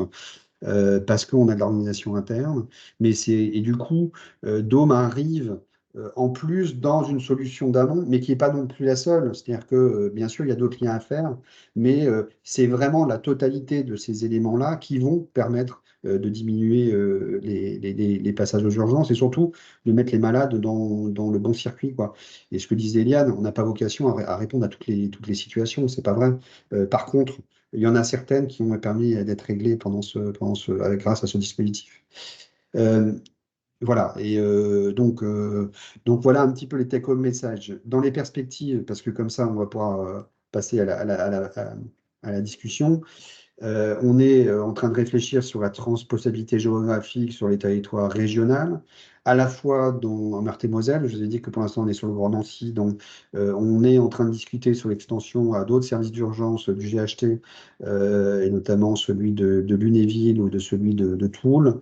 Et on est sur la discussion de transposition dans d'autres secteurs de la région, dans d'autres GHT, en utilisant là aussi la cartographie dont je vous ai parlé tout à l'heure, de repérer les communes et les localisations où il y a le plus de ce comportement. On va étendre à la pédiatrie. Je vous ai oublié de dire, oui, par exemple, on traitait pour l'instant que l'adulte, de par la culture de la PTA, qui était très personne âgée. Et donc, on va s'ouvrir maintenant à la pédiatrie dans les mois qui viennent. Voilà, donc ça, c'est pour vraiment la réduction de la transpossibilité. On est en train d'identifier les prérequis des territoires dans lesquels, chez nous, on pourrait penser à implanter ce dispositif, hein. C'est-à-dire qu'on ne peut pas penser que ça soit faisable partout. Il y a des prérequis. On en a identifié certains, dont le fait d'avoir un lien ville-hôpital qui existe déjà, parce que c'est sûr que quand les gens ne se parlent pas du tout, comme dans certains endroits dans la région, c'est un peu illusoire de dire qu'on va parachuter ce type de dispositif. Il faut certainement aussi une part importante de la médicalisation du DAC. Je crois que c'est quelque chose que chez toi, Eliane, tu avais identifié comme quelque chose d'important, parce que du coup, devant cette complexité un peu nouvelle, de façon de détecter la complexité, il y a besoin d'un tri, un petit peu de compréhension de ce qui se passe autour du malade. Voilà, et puis probablement là aussi voilà, des gens qui veulent y aller, quoi. Donc c'est des éléments. On est c'est juste pour vous dire, on est accompagné par Sciences Po Paris, du coup, dans la chaire de sociologie des organisations, pour essayer d'identifier tous ces facteurs de façon un peu plus scientifique, tous ces facteurs de prérequis, et pour essayer de voir bien pourquoi les organisations arrivent à mettre en place ce dispositif et comment ils pourraient y arriver. En termes et là c'était pour faire le lien avec la question qui était posée tout à l'heure, donc c'est le lien avec le service d'accès aux soins. La Meurthe-et-Moselle est en train de mettre en place son SAS 54, donc il n'est pas encore opérationnel. Et donc, un des sujets, ça va être de faire le lien avec le dispositif Dôme, avec le centre 15, enfin le SAS. Et notamment autour des sujets qui sont ce qu'on appelle les frequent callers, ceux qui appellent de façon multiple, parce qu'ils existent. Et là aussi, l'idée, c'est de créer ce lien avec le DAC. Voilà. Probablement qu'il y a des liens avec d'autres acteurs qu'il faudra créer autour de ce sujet-là. C'est peut-être les CPTS, c'est peut-être, voilà, donc des choses à voir. En tout cas, le dispositif a vocation peut-être à s'adapter en fonction des spécificités territoires. On a une réflexion actuelle sur le cut-off. Est-ce que c'est 4? Est-ce que c'est 3? Est-ce que c'est plutôt 6? Est-ce que c'est plutôt 10? Là, encore une fois, on a besoin d'avoir des chiffres un peu consolidés, mais aussi de comprendre la pertinence de l'action du DAC sur certaines typologies de malades. Donc probablement, c'est peut-être quelque chose de croisé entre le cut-off en termes de volume de passage, mais aussi des typologies. Et ça, on va avoir ça, j'espère, dans les tout prochains jours, maximum toutes prochaines semaines. L'objectif est fixé à mes collègues. L'autre dont je vous ai parlé du signalement automatique, donc on est en train on va tester, j'ai eu un mail hier encore sur le test, de pousser depuis le logiciel métier de l'hôpital vers le DAC de façon automatique les données. On est en train, bien sûr, c'est un des sujets, je pense voilà, une des questions, c'est l'évaluation de tout ça en termes médico-éco, alors qu'on est du coup là aussi dans le cadre de l'évaluation accompagnée par un économiste de la santé qui vise à la fois mesurer le coût global du dispositif. Est-ce que ce qu'on prend d'un côté finalement enfin, est-ce que globalement, ce dispositif coûte plus ou moins d'argent? Donc ça, c'est une des questions que la DGS nous a posées. Je ne sais pas si on arrivera à démontrer, mais en tout cas, cette question est posée. Et l'autre chose aussi, c'est le coût direct pour le DAC, d'assurer une file active de malades. On parle donc de 70% des malades qui dépassent, vus par le DAC initialement, enfin pas connus. Actuellement, nous avons un financement qui est dans le cadre de l'expérimentation portée par la DGOS. On avait une année de financement d'un temps IDE au DAC 54. On l'a prolongé via du FIR actuellement pour l'année 2024. On est en train du coup de mesurer tout ça pour qu'on puisse, avec la DGOS, fixer voilà, une discussion qu'on pourrait avoir avec des financements nationaux ou pas. Voilà, en tout cas, on est en train de voir cet élément-là. Et le dernier point, c'est là aussi, c'est une étude qui est en cours. Pardon, excusez-moi. Je vous mets, on travaille avec aussi l'unité de santé publique de l'hôpital de Troyes, le professeur Sanchez, sur les facteurs qui sont associés à la consommation de traitements multiples à travers les données du SNDS, les données d'assurance maladie. L'idée, c'est de savoir est-ce qu'on peut lier le comportement avec des identifications particulières de certains malades et possiblement pouvoir éventuellement les détecter avant qu'ils consomment, quoi. Donc, et d'être plus dans la prévention primaire d'un comportement de consommation. Et voilà, et donc ça, ces travaux sont en cours. Et je finis juste par pas mal de travaux de thèse qui sont en cours liés à ça. On a une thèse de médecine générale qui est en cours sur comment les médecins généralistes perçoivent le dispositif. Je crois qu'il va passer sa thèse bientôt, puisqu'il a interrogé une quinzaine de médecins généralistes pour savoir comment ils perçoivent le dispositif dans le territoire. Et on a eu une thèse de médecine d'urgence voilà, sur la mise en place du dispositif. Voilà un petit peu la présentation qu'on voulait vous faire. Alors, c'est vrai qu'on a débordé un petit peu. Enfin, je ne sais pas si on est dans les temps. Non, vous êtes parfaitement dans les temps et encore merci beaucoup pour cette présentation très exhaustive. Donc, bien sûr, la parole circule.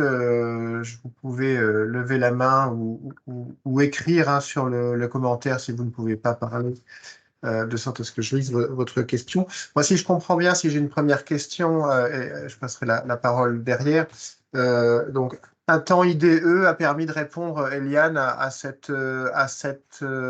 aux besoins de l'agglomération de Nancy. Je te vois dodeliner, ce qui veut dire que c'est pas Non, c'est comme satisfaisant. ça.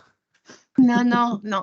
Non, en fait, le IDE, c'est parce que on était partis ensemble hein, sur nos représentations, c'est-à-dire c'est des gens qui surconsomment tout ce qu'on vous a dit avant, donc un coup de fil, en gros, un rappel, leur dire vous pouvez aller ailleurs, aller voir votre médecin traitant, des choses faciles à résoudre. C'était la prétention qu'on avait. Et en fait, pas du tout. Par exemple, moi, le temps que je prends à lire tous les dossiers, à les décortiquer, à en faire une synthèse pour mes collègues, on a revu aussi que ça, c'est indispensable pour eux. On l'a revu en interne hein, pour voir si c'était juste au début ou s'il en avait besoin. Donc ça, c'est par exemple du temps médical hein, que j'ai pas. Donc moi, c'est mes dimanches. C'est aussi, alors au départ, on était parti sur une seule infirmière à temps plein. Maintenant, on est réparti dans notre équipe. C'est pas qu'une seule infirmière parce que du coup, ça fausse un petit peu l'action. Et puis, comme on s'est rendu compte que c'était que des situations complexes, en fait, ça rentre dans l'activité du DAC. Donc là, on a réparti, on est à un peu plus d'1,5 TP infirmier. Et on est sur moi du temps de médecin, du coup, moi au départ. Et puis après, j'ai ma collègue médecin pour faire la cellule d'orientation. Tu sais, quand on a une nouvelle situation et qu'on l'oriente en intra-DAC, hein. Donc, elle est aussi dessus. Voilà, donc il y a tout ce côté-là. En fait, du coup, c'est devenu un quotidien dans notre activité. Même si toute l'équipe n'est pas impliquée dedans, et j'ai un temps d'infirmière coordinatrice aussi. Donc en fait, j'ai 5 personnes dans le DAC finalement qui travaillent pas que sur Dôme, mais aussi sur Dôme. Et on était avec la directrice générale de l'agence la semaine dernière pour signer notre convention tripartite ARS Conseil départemental DAC. Et donc, elle citait le fait qu'elle, en tout cas, elle voyait que Dôme allait rentrer dans les missions classiques en fait, hein, du DAC. Parce qu'elle ne voyait pas quel autre partenaire était en capacité d'accompagner ce genre de situation. Voilà. Eliane, je rajouterais, juste pour vous, en termes d'évaluation, on fait une étude de vraiment qu'est-ce que ça représente en coût, en termes, avec des études de microcosting, c'est-à-dire qu'on demande aux différents acteurs du DAC de mesurer en temps ce que ça représente de gérer cette file active de malades pour avoir cette volumétrie financière, du coup, voilà. Et donc, on est en train de faire ce travail, donc je ne peux pas vous dire sur quoi on va aboutir, puisque normalement, c'est aussi des sujets qu'on devrait traiter ce soir. Et je vous rassure, la DGOS est très en attente de ces calculs-là. Après, on a 2 tiers des patients qui ne sont pas connus, mais un tiers qui est déjà connu. Et nous, on ne savait pas qu'ils étaient fréquents users. Hein, parce qu'il y a aussi les patients qui disent, voilà, qui vont chercher les soins là où ils veulent aller les chercher. Et voilà, je ne vais pas prendre trop de temps, mais je pourrais vous raconter aussi l'histoire d'un patient dont le médecin traitant est exceptionnel, vraiment le vrai médecin de famille, et qui ne savait pas que le patient revenait aux urgences régulièrement pour une pathologie dont le patient ne parlait pas à son médecin. Je ne sais pas pourquoi il avait fait la part des choses en disant ça c'est pour les urgences, ça c'est pour mon médecin traitant. Et là, enfin voilà, c'était un peu. Et pour répondre à la question en termes de volume, alors je ne sais pas si c'est des volumes de malades, sur une année, donc je n'ai pas les chiffres consolidés, mais on doit être sur une file pour l'instant active. Encore une fois, en fonction du seuil de patients signalés, on doit être aux alentours actuellement, effectivement, entre 900 et 1000 malades de signalés. Ça ne veut pas dire qu'ils sont tous inclus. Et encore une fois, c'est pour ça qu'on a une réflexion entre à la fois le seuil, peut-être qu'il faut monter le seuil à 6, et aussi la pertinence, parce que probablement là-dedans, il y a peut-être des patients dont l'apport du DAC n'est pas nécessaire. Donc, et du coup, ça permettra de modéliser un peu mieux la charge. Alors, par exemple, on exclut les patients SDF parce que ceux qui n'ont pas un domicile fixe, pour nous, c'est pas possible de les retrouver. Et donc, voilà, donc on peut pas, les patients SDF, on exclut aussi les patients qui sont dans des dispositifs sous contrainte. Par exemple, des personnes qui sont en prison. Il y a des frequent users en prison, il y a des frequent users parmi des personnes qui sont hospitalisées en psychiatrie sous contrainte et qui font des allers-retours. Ben ça, nous, on les a, tu vois, ça, le DAC n'a pas sa place dans ces personnes-là. Donc, on a aussi appris à quand même un petit peu se dire de ne pas aller inutilement ou de ne pas faire des démarches qui finalement sont extrêmement chronophages et ne seraient pas simples en fait à mettre après pour avoir des résultats. Autre chose, alors je continue juste pour répondre à Philippe parce qu'on partage beaucoup de choses avec Philippe et les autres écoutent et tant mieux, mais il y a une grosse différence entre les patients Dôme et les patients DAC classiques. C'est que les patients DAC, on a le vrai nom, le vrai prénom, la vraie adresse et la vraie équipe de soins, sauf exception. D'accord? Quand on a des dossiers des urgences, l'adresse n'est peut-être pas la bonne, le patient n'est peut-être pas là où il dit résider, le médecin traitant n'est peut-être pas celui qui l'annonce aux urgences, et surtout, on n'a aucune identification de l'équipe du cercle de soins en dehors du médecin traitant. En tout cas, c'est ce qu'on reçoit dans nos dossiers des urgences, parce que culturellement, c'est ce qu'on demande à l'hôpital.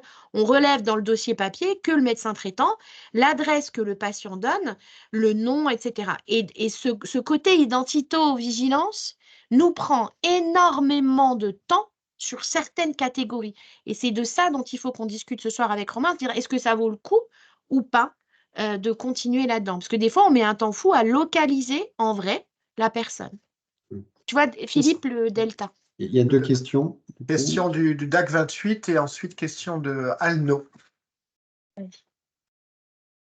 Oui, bonjour, je suis Hervé Mesracchi, je suis médecin d'appui au DAC 28. J'avais un petit éclairage à demander à Madame Abraham à Oui. propos de la médicalisation du DAC. Alors, certes, il y a beaucoup de travail administratif pour éclairer médicalement l'équipe du DAC, mais j'ai cru comprendre dans l'exemple que vous avez montré que le médecin du DAC 54 intervenait directement auprès du malade. Oui. Et la question que je me pose, c'est dans quelle mesure ça ne va pas à l'encontre du principe de subsidiarité auquel répond le DAC. Bien sûr. Merci pour la question. Le principe de subsidiarité, si on l'éclaire, c'est de se dire que on va dans des endroits ou dans des endroits dans le parcours ou dans l'évaluation où personne d'autre n'ira. C'est ça le principe de subsidiarité. Et donc, évidemment, en tant que médecin, on ne va pas aller faire ce que le médecin traitant fait. Enfin, je vous promets qu'en plus, avec tous ces patients qu'on reçoit, franchement, on adore le principe de subsidiarité parce que du coup, on en fait, entre guillemets, le moins possible, mais on fait ce que les autres ne font pas parce que ce n'est pas dans leur mission. Donc, on respecte totalement le principe de subsidiarité en ayant cette évaluation biomédico-psychosociale que les autres ne font pas. Donc vraiment, c'est complémentaire à tout. On passe d'abord un premier temps qu'on appelle l'enquête d'environnement à récupérer un maximum de données utiles de telle façon qu'on se déplace là où il y en a besoin, hein, mais pas refaire des bilans qu'il y a déjà fait. Et dès qu'on peut, on passe la main très très vite. De toute façon, on n'a pas le temps de faire autrement et on n'a pas l'équipe non plus pour faire autrement. Et le médecin ne fait pas du tout ni de prescription, ni d'acte médical, ni d'acte de soins. Enfin, Philippe, tu pourras revenir là-dessus, hein, on se connaît suffisamment pour que... On pourra vous envoyer toutes les... On a dans notre projet de service, je pense que vous aussi au niveau des DAC, mais on a répertorié toutes les situations de plus-value du médecin en DAC, et je dis bien plus-value complémentaire par rapport aux mobilisations. Ça, je pense qu'on est, on est preneur, Eliane, effectivement, de ce type de document. Quoi, tu veux quoi? Le document dont tu parles, ton projet de service avec la plus-value de l'action du médecin. Ah oui, c'est juste une diapo. Enfin, je t'enverrai Envoie-moi un mail et puis je t'envoie la diapo en question. Merci, Eliane. On va vraiment travailler dessus, hein, voilà. Il y a Alno qui a posé une question, mais effectivement, là, sur la notion de subsidiarité, il faut bien comprendre que la subsidiarité, ça monte et ça descend. Hein. C'est pas uniquement celui qui est tout en bas qui fait l'action, ça va c'est un principe. En tout cas, ça... Un principe qui a deux flèches. en fait, voilà, et tu sais que je passe du temps là-dessus. Ouais. Encore une fois, alors ça c'est ma vision, encore une fois, d'agence là, c'est que c'est aussi un des critères en prérequis, c'est qu'il y a un bon fonctionnement dans le réseau de ville entre eux. C'est-à-dire qu'il n'y ait pas cette sensation de l'un va prendre le travail de l'autre, il y a vraiment une complémentarité qui est trouvée entre le DAC et les médecins traitants du territoire. Il n'y a pas de problème là-dessus, quoi. Enfin, il y a un vrai lien qui existe. Voilà. Alno. Oui, bonjour, je suis Assia El Amraoui, chargée de mission parcours de soins patients sur le centre hospitalier de Châteauroux-le-Blanc. J'avais juste une petite question concernant le signalement automatique du logiciel métier. Ouais. Il y a une interface qui a été mise en place ou pas? Qui est en cours? À quel moment le consentement du patient est demandé et recueilli? Très bonne question aussi. Première réponse, dans le logiciel Résurgence, au 4e passage, il y a un pop-up. Ça, c'est déjà en route, c'est en cours depuis le début, hein, avant qu'on commence. Dès que le 4e passage, là, il y a un pop-up automatique parce qu'en fait, il n'est pas repéré. Les urgentistes non plus. Enfin, les urgentistes tournent. Donc, dans le système d'information, l'urgentiste, quand il va ouvrir le dossier de M. Hellman qui passe pour la 4e fois dans l'année, un pop-up arrive en disant 4e passage dans l'année. Et c'est là où il y a une intervention humaine, c'est-à-dire souhaitez-vous que ce dossier soit communiqué, et là l'urgentiste doit cliquer. Et le problème, c'est que les urgentistes, par définition, ils sont dans l'urgence, ils font énormément de choses en même temps. C'est pas forcément le même médecin, il y a l'externe, il y a l'interne. Beaucoup de gens interviennent sur le dossier et ce clic n'est pas forcément donné. Et c'est là où nous, nous tous, souhaitons que ce clic n'ait plus à exister. Et c'est-à-dire que le clic serve à s'opposer, non plus à autoriser, mais on est sur le respect des décrets et donc sur la non-opposition, hein. Donc du coup, que ce clic, en fait, puisse dire « je m'oppose » et que en l'absence d'opposition, nous, on reçoive directement le dossier automatiquement sur notre système d'information e-parcours régional. Donc en fait, qui est avec notre grade, puisqu'ils sont aussi beaucoup dans la course, hein. On a créé pas mal de choses au niveau informatique aussi, numérique. Et donc, il y a un signalement automatique qui nous arrive le matin. Quand on arrive, la personne est passée aux urgences, tac, et ça enlèvera aussi un delta de temps par rapport au délai où la personne a fait son 4e passage et le moment où on la voit. Donc ça, c'est une chose. Maintenant, par rapport à l'information, sur une des diapos de Romain, ça figure, il y a des affiches aux urgences et ils reçoivent des informations sur le fait que dans le cadre du lien ville-hôpital-ville, il y a quelqu'un qui va les recontacter à la suite à leur passage. Et d'ailleurs, nous, on a travaillé les éléments de langage de présentation quand on téléphone.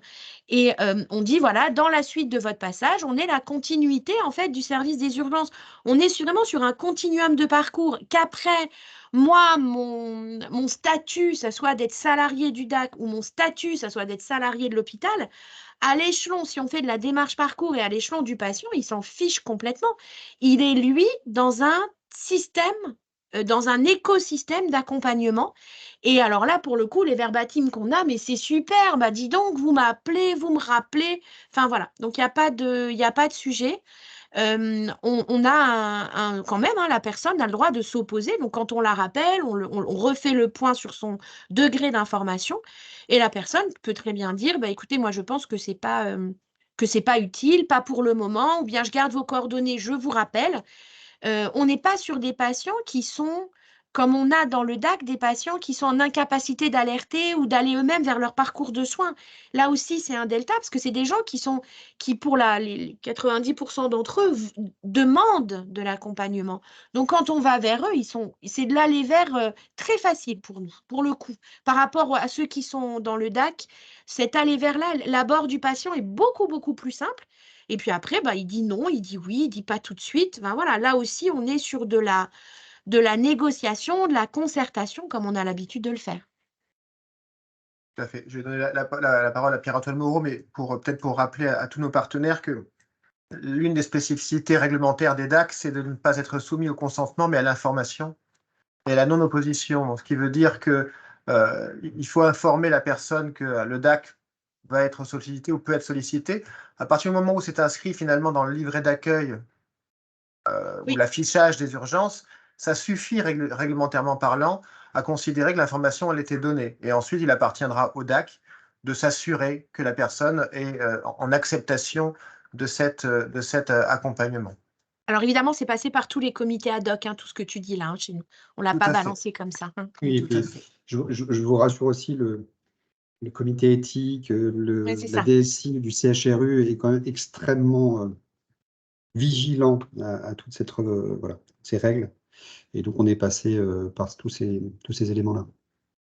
Pierre-Antoine Moreau, Agence régionale de santé. Bonjour, Pierre-Antoine Moreau pour l'Agence régionale de santé au siège et je suis chef de projet notamment sur les DAC. Alors, j'ai 4 questions. Les 2 premières qui sont reliées, c'est comment vous faites est-ce que vous priorisez déjà quand vous avez un goulot d'étranglement, est-ce que vous priorisez les patients qui viennent des urgences ou les patients qui viennent d'une demande de coordination par le libéral ou autre? Et comment vous avez fait pour absorber cette régulation? Alors, ce que vous dites là, merci parce que c'est ce qu'on a eu nous dans ce que j'ai eu dans mon bureau, hein, dans mon conseil d'administration.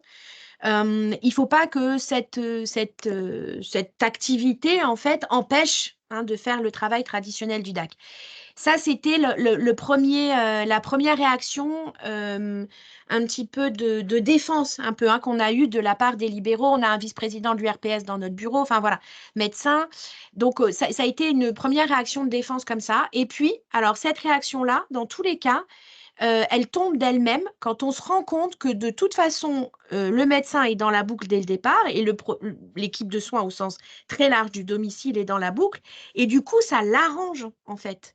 Et les professionnels, ce qu'ils nous disent, c'est « Ah bah c'est super que vous y soyez, je pensais pas que c'était une situation complexe. » Mais du coup, c'est quelque chose, c'est cet aller vers, ça nous permet un aller vers qui répond quelque part à la demande du médecin avant même qu'il l'ait exprimée. Je ne sais pas si c'est clair ce que je vous dis. Après, on est quand même. Alors, ce matin, j'avais une réunion de service exactement sur ce sujet en disant attention à vraiment continuer à être sur ce sur quoi on est fléché dans le DAC 54, c'est-à-dire l'appui au médecin traitant, faire regagner du temps médical aux médecins, etc., etc.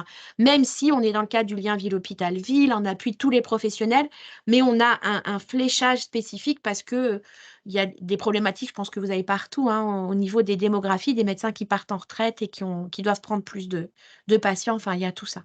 À la fois, on y est vigilant et en revanche, c'est quelque chose qui est vraiment extrêmement global. Parce que c'est des gens qui demandent des soins. C'est aussi une différence d'homme. Le médecin traitant, il va aussi, le jeune homme là de 28 ans qu'on a vu, en fait, il est déjà allé solliciter X fois le médecin traitant. X fois, puis comme le médecin traitant ne répondait pas, bah, du coup, il est allé solliciter X fois les urgences, mais qui ne répondait pas non plus. Jusqu'à ce qu'en fait, on arrive à faire le lien entre le début du passage, etc., et voir que c'était probablement un Covid long, et d'ailleurs, c'était un Covid long. Parce que le problème des urgences, c'est qu'ils ne voient jamais le même urgentiste, puisque c'est des tours, hein. Et donc, c'est ce qui met aussi, au-delà de l'organisation des urgences, c'est aussi ce qui permet de ne pas garder la mémoire d'un passage sur l'autre. Merci beaucoup, c'est très clair. Du coup, je fais le lien avec ma deuxième question. Je suppose que vous avez constaté une augmentation du nombre de coordination. Ou est-ce que finalement, ça s'est équilibré avec une demande et vous êtes ISO? On n'est pas du tout ISO. Est-ce que je pourrais répondre en toute honnêteté? Donc, l'augmentation du nombre de coordons. Ouais. Et ma dernière question, c'est est-ce que vous avez des personnes dédiées aux patients, des coordinateurs dédiés aux patients qui proviennent des SAU, ou c'est vraiment toute l'équipe de coordinateurs qui va prendre en charge les parcours des personnes qui viennent du SAU? Alors, deux cas de figure. Le patient est déjà connu du DAC, le patient n'est pas encore connu du DAC. Le patient est connu du DAC et il est fréquent user. Et là, il y a une concertation, comme dans tous les DAC, pour savoir comment on fait. Deuxième éventualité, le patient n'est pas connu du DAC, il nous arrive comme fréquent user. Et à ce moment-là, on a du temps partagé, ce que j'expliquais tout à l'heure, entre des référents de parcours. On est sur 3 référents de parcours qui se partagent du temps parce qu'ils ont des appétences, hein, par rapport à des profils, appétences, expériences, compétences par rapport à des profils, et que voilà, on aura quelqu'un qui est beaucoup plus sur tout ce qui est maintien à domicile, un autre, on a un de nos infirmiers référents de parcours qui est une partie référent de parcours, une partie infirmier libéral et qui est très sur tout ce qui est précarité, etc. Donc il y va. Donc en fait, mais ça c'est comme pour le DAC en fait, hein, on organise le travail en fonction des appétences, expériences, compétences de chaque référent de parcours pour que chacun aussi garde une bonne qualité de vie au travail, hein. Merci beaucoup, c'était très clair. Ok, une reprise de parole à nouveau, mesdames, c'est ça? Côté Alno, là, oui. Tout à fait. C'est que je n'avais pas complètement fini, je suis désolée. Excusez-moi. Par rapport au signalement automatique, c'est une interface entre les logiciels. Donc, c'est une interface, ça serait une interface entre le logiciel métier des urgences et Sphère, c'est ça? Alors, nous, c'est Parceo, c'est Sphère probablement chez vous. Philippe, c'est ça? Okay. Chez vous, c'est Sphère? Oui, c'est ça. Oui. En fait, c'est un dôme. Il y avait 3 scénarios possibles. Soit on pousse le logiciel pousse dans une messagerie sécurisée. Qu'il fallait, voilà, et l'autre, enfin non, deux scénarios, et l'autre c'était directement de le pousser dans Parceo, et donc là c'est ce qui va être testé, c'est de pousser dans Parceo entre logiciel métier et Parceo, voilà. On va voir si ça marche. D'accord, non mais c'est intéressant. Parce que c'est vrai que le fait que ça soit automatisé en tout cas, permet justement de ne pas avoir cette action humaine dont parlait Voilà. Madame Abraham, justement, que les urgentistes n'ont pas forcément le temps de réaliser, effectivement. Et paramétrable, ce que nous on a tout disait, il faut, en tout cas, ceux qui auront ce type de logiciel dans le Grand Est, enfin ce type de lien dans le Grand Est, de pouvoir se dire, peut-être que en Meurthe-et-Moselle, c'est 6 passages, mais peut-être que ça va être 10 passages en Moselle, je dis une bêtise. Enfin, que ça soit adaptable, en fait. Et encore une fois, les buts, c'est de répondre aux spécificités de territoire et d'avoir des Et outils qui peut-être que soient Romain, modulaires. là où on en est et qu'on dira aussi ce soir, c'est que en fonction du profil dominant, c'est pas le même nombre de passages sur lequel il est intéressant de travailler. Voilà. Là où on en est aujourd'hui avec tout le monde. Ok, très bien. Merci beaucoup. Alors, il y a eu alors, Madame Morvan va poser une question, et puis je vais simplement peut-être lire les réponses qui ont été apportées sur le chat aussi, puisque ça permettra à tout le monde d'en avoir connaissance. Madame Morvan, on vous écoute. Alors, ma question était la suivante. Comment sont financés en fait les différents postes, IDE, médecins, etc. Alors, pour l'instant, Oui. alors, dans le cadre de Dôme ou globalement du DAC? DAC. Alors, de DAC, je laisserai du coup Eliane. Alors, pour gérer. Dôme, c'est un financement FIR-agence. Pour le reste du DAC, c'est en fait, dans le cadre de Dôme, on a un ETP infirmier. Point. Moi, le travail que je fais dedans, enfin, tout ce que je vous ai dit entre ma collègue et moi, ça rentre dans notre métier de DAC. Donc, le but Parce est que vraiment… Enfin, en plus, j'ai pas d'arrière-pensée parce que c'est que des situations complexes. Enfin, c'est vraiment là où ça nous… On est un peu… Il y a une suractivité parce qu'on a plus de signalements, enfin, c'est les signalements habituels plus ceux qui viennent des urgences. Mais en revanche, on s'y retrouve sur la complexité. C'est au moment de l'enquête d'environnement qu'il y a des petites spécificités et également sur le profil patient, j'ai envie de dire, où d'un côté, dans les DAC, on n'a pas forcément de gens qui sont demandeurs au départ d'accès à la santé, alors que du côté de Dôme, c'est des gens qui sont demandeurs d'accès à la santé, mais quelque part, on ne répond pas à leurs questions. Donc, c'est un petit peu ça, généralement, le profil très différent. Merci. Alors, si on fait le tour de ce qui a été dit là, donc, il y a des questions qui ont été, certaines ont été répondues directement hein, sur la saisine du DAC. On a bien compris qu'il y avait aujourd'hui ce système d'action manuel qui va passer sur un système d'autonomisation du logiciel. L'incidence sur le RPU à cotation spécifique pour le suivi, donc le docteur Hellman a bien sûr précisé qu'il n'y avait pas d'incidence sur le RPU puisque il n'y a pas de cotation et c'est le DAC qui intervient à partir du moment où finalement l'alerte, le signalement a été donné, adressé au DAC. Donc, il n'y a pas d'incidence particulière. Et puis sur les évaluations, les évaluations sur les freins au sein des équipes du DAC ou du SAU, là c'est en cours d'évaluation. Mais peut-être que d'un point de vue qualitatif, comme ça, sans avoir finalisé une démarche évaluative, est-ce que quels sont les freins qui étaient ceux que tu as rencontrés dans ton équipe, Eliane, au moment de la mise en place de Dôme, et peut-être avez-vous eu connaissance peut-être des freins qui étaient en tous les cas saillants auprès des services d'urgence? Alors, moi, je peux vous dire les urgences, encore une fois, c'est surtout lié à la surcharge de travail du service d'urgence dans sa globalité, qui fait que quand on rajoute quelque chose, quel que soit le sujet, ça aurait pu être Dôme ou autre chose, c'est extrêmement compliqué, notamment quand on fait une expérimentation, quoi. Voilà, ça, c'est un des freins. Et l'autre frein, l'autre frein, c'est de bien communiquer à travers les équipes. Donc, on avait 2 mois avant la mise en route du dispositif fait des webinaires de présentation pour toute l'équipe. Il est à la fois médecin et IDE pour bien expliquer ce que c'était le dispositif. On s'est filmé, voilà. Donc, ça nécessite aussi quand même une préparation au niveau du SAU. Après, du coup, je te laisse, Eliane, sur le reste. Il va falloir que je vous quitte, par contre, moi, je suis désolé. Oui, moi aussi, après. Mais, juste, je termine là-dessus. Alors, il y avait le début, à la mise en route, hein, et puis maintenant. Beaucoup de freins ont été levés finalement.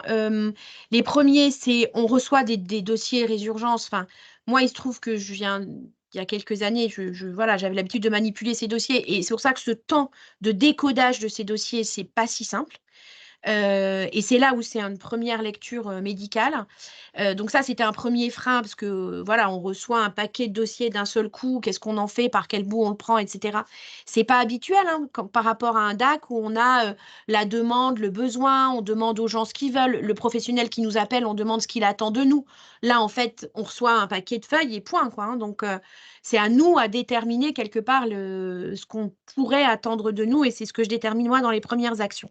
Donc ça, à partir du moment où je le fais et où je distribue aux référents de parcours, ça, c'est un frein qui s'est déjà levé. Le deuxième, ça a été qu'on a dû travailler des éléments de langage au moment de notre présentation auprès des équipes de soins, parce que ce que je vous disais au début, hein, quand on arrivait, on disait, ben, on vous appelle parce que votre patient un tel, il passe souvent aux urgences. Il y avait cet écran de dire, mais nous, on fait déjà, on fait très bien, on fait. Voilà, de se dire oui, voilà, comment on avance là-dessus, ça c'était au début, avec du coup, j'ose pas déranger le médecin pour lui dire que son patient passe plusieurs fois aux urgences. Là maintenant, ça s'est complètement dépassé. Ensuite, il y a les profils patients. Vous voyez qu'on a fait des profils santé mentale, consommateurs, précaires, maintien à domicile, et là vous voyez comme moi que ben, on aura des gens avec de la santé mentale qui arrivent aux urgences, donc avec des troubles du comportement hétéro-agressif. Voilà, on en a un, par exemple, quand il s'énerve, eh ben, il tape sa tête contre... Il a tapé une vitrine en ville, il a cassé la vitrine, il s'est fait ramasser. Enfin, ça fait partie aussi des gens sur lesquels on alerte au-delà du territoire, mais on alerte le préfet. On appelle ça nos patients bombes, hein, parce que c'est des gens qui arrivent aux urgences, mais qu'est-ce qu'on pourrait faire ensemble avant? Et ces gens-là, bah, comment est-ce qu'on envoie un référent de parcours, une jeune femme toute seule? Alors qu'aux urgences, il y a énormément de monde, que quand ils sont agités, ben, il y a du monde qui peut sauter dessus. Enfin, pour ceux qui ont vécu des services d'urgence, c'est arrivé. Hein, quand on se dit, mais mince, si nous, on est à domicile tout seul, il y a ce côté seul à domicile où on est quelque part en situation de faiblesse nous-mêmes. Donc ça se travaille, hein, c'est des formations, c'est une formation qu'on va faire à la désescalade hein, au niveau violent. Alors là, on est avec, du coup, on est avec la cellule de formation de l'hôpital psy du CHRU et ils nous font une formation aux petits oignons, on va dire, sur une désescalade de la violence et comment on la gère quand on est assistant de parcours, référent de parcours, infirmiers, CESF, médecins, etc. Donc ça aussi, ça fait partie de tout cet écosystème qui peut être comme un frein. Celui-là, je ne vais pas le voir, celui-là, je ne vais pas le voir, parce que c'est des gens qui finalement ont été signalés par personne. Et on a aussi avec des jeunes, parce qu'on a pas mal de jeunes, faut aussi apprivoiser, entre guillemets, les parents. Parce que ça met en doute aussi la façon dont les parents s'occupent des enfants en disant mais vous savez, c'est pas parce qu'on s'occupe pas de nos enfants qu'ils vont aux urgences. Voilà, il y a tout ce côté relationnel qui est nouveau, qui correspond à une autre type, un autre type d'approche de la complexité à nouveau, mais qui est passionnant à déployer avec nos équipes. Hein. Et Très bien. voilà. Bah, écoutez, en tout cas, je pense que au nom de toutes les personnes qui ont participé à ce webinaire, ils étaient 53 au plus haut de notre moment de partage. Eh bien, écoutez, je pense qu'on peut vous remercier chaleureusement tous les deux. Souhaiter une longue vie et une prospérité à Dôme alors, et puis une évaluation qu'on suivra avec attention. Donc, continuer à nous communiquer les bonnes nouvelles de Dôme. J'espère pour ma part, et bien en tous les cas, et au nom des DAC de la région Centre-Val de Loire, que en tout cas, ce débat a pu satisfaire en tout cas l'intérêt et la curiosité de nos partenaires régionaux. Merci beaucoup. Merci à vous. Courage. Et Dôme est aussi un célèbre verrier. Allez voir ses Oui, c'est pour ça. productions. C'est pour ça qu'on s'appelle Dôme. Hein. Que j'ai découvert. Merci Eliane d'avoir perfectionné ma culture de Grand Est. Merci beaucoup. Merci à vous. Merci beaucoup. Au revoir. Merci à vous. Au revoir.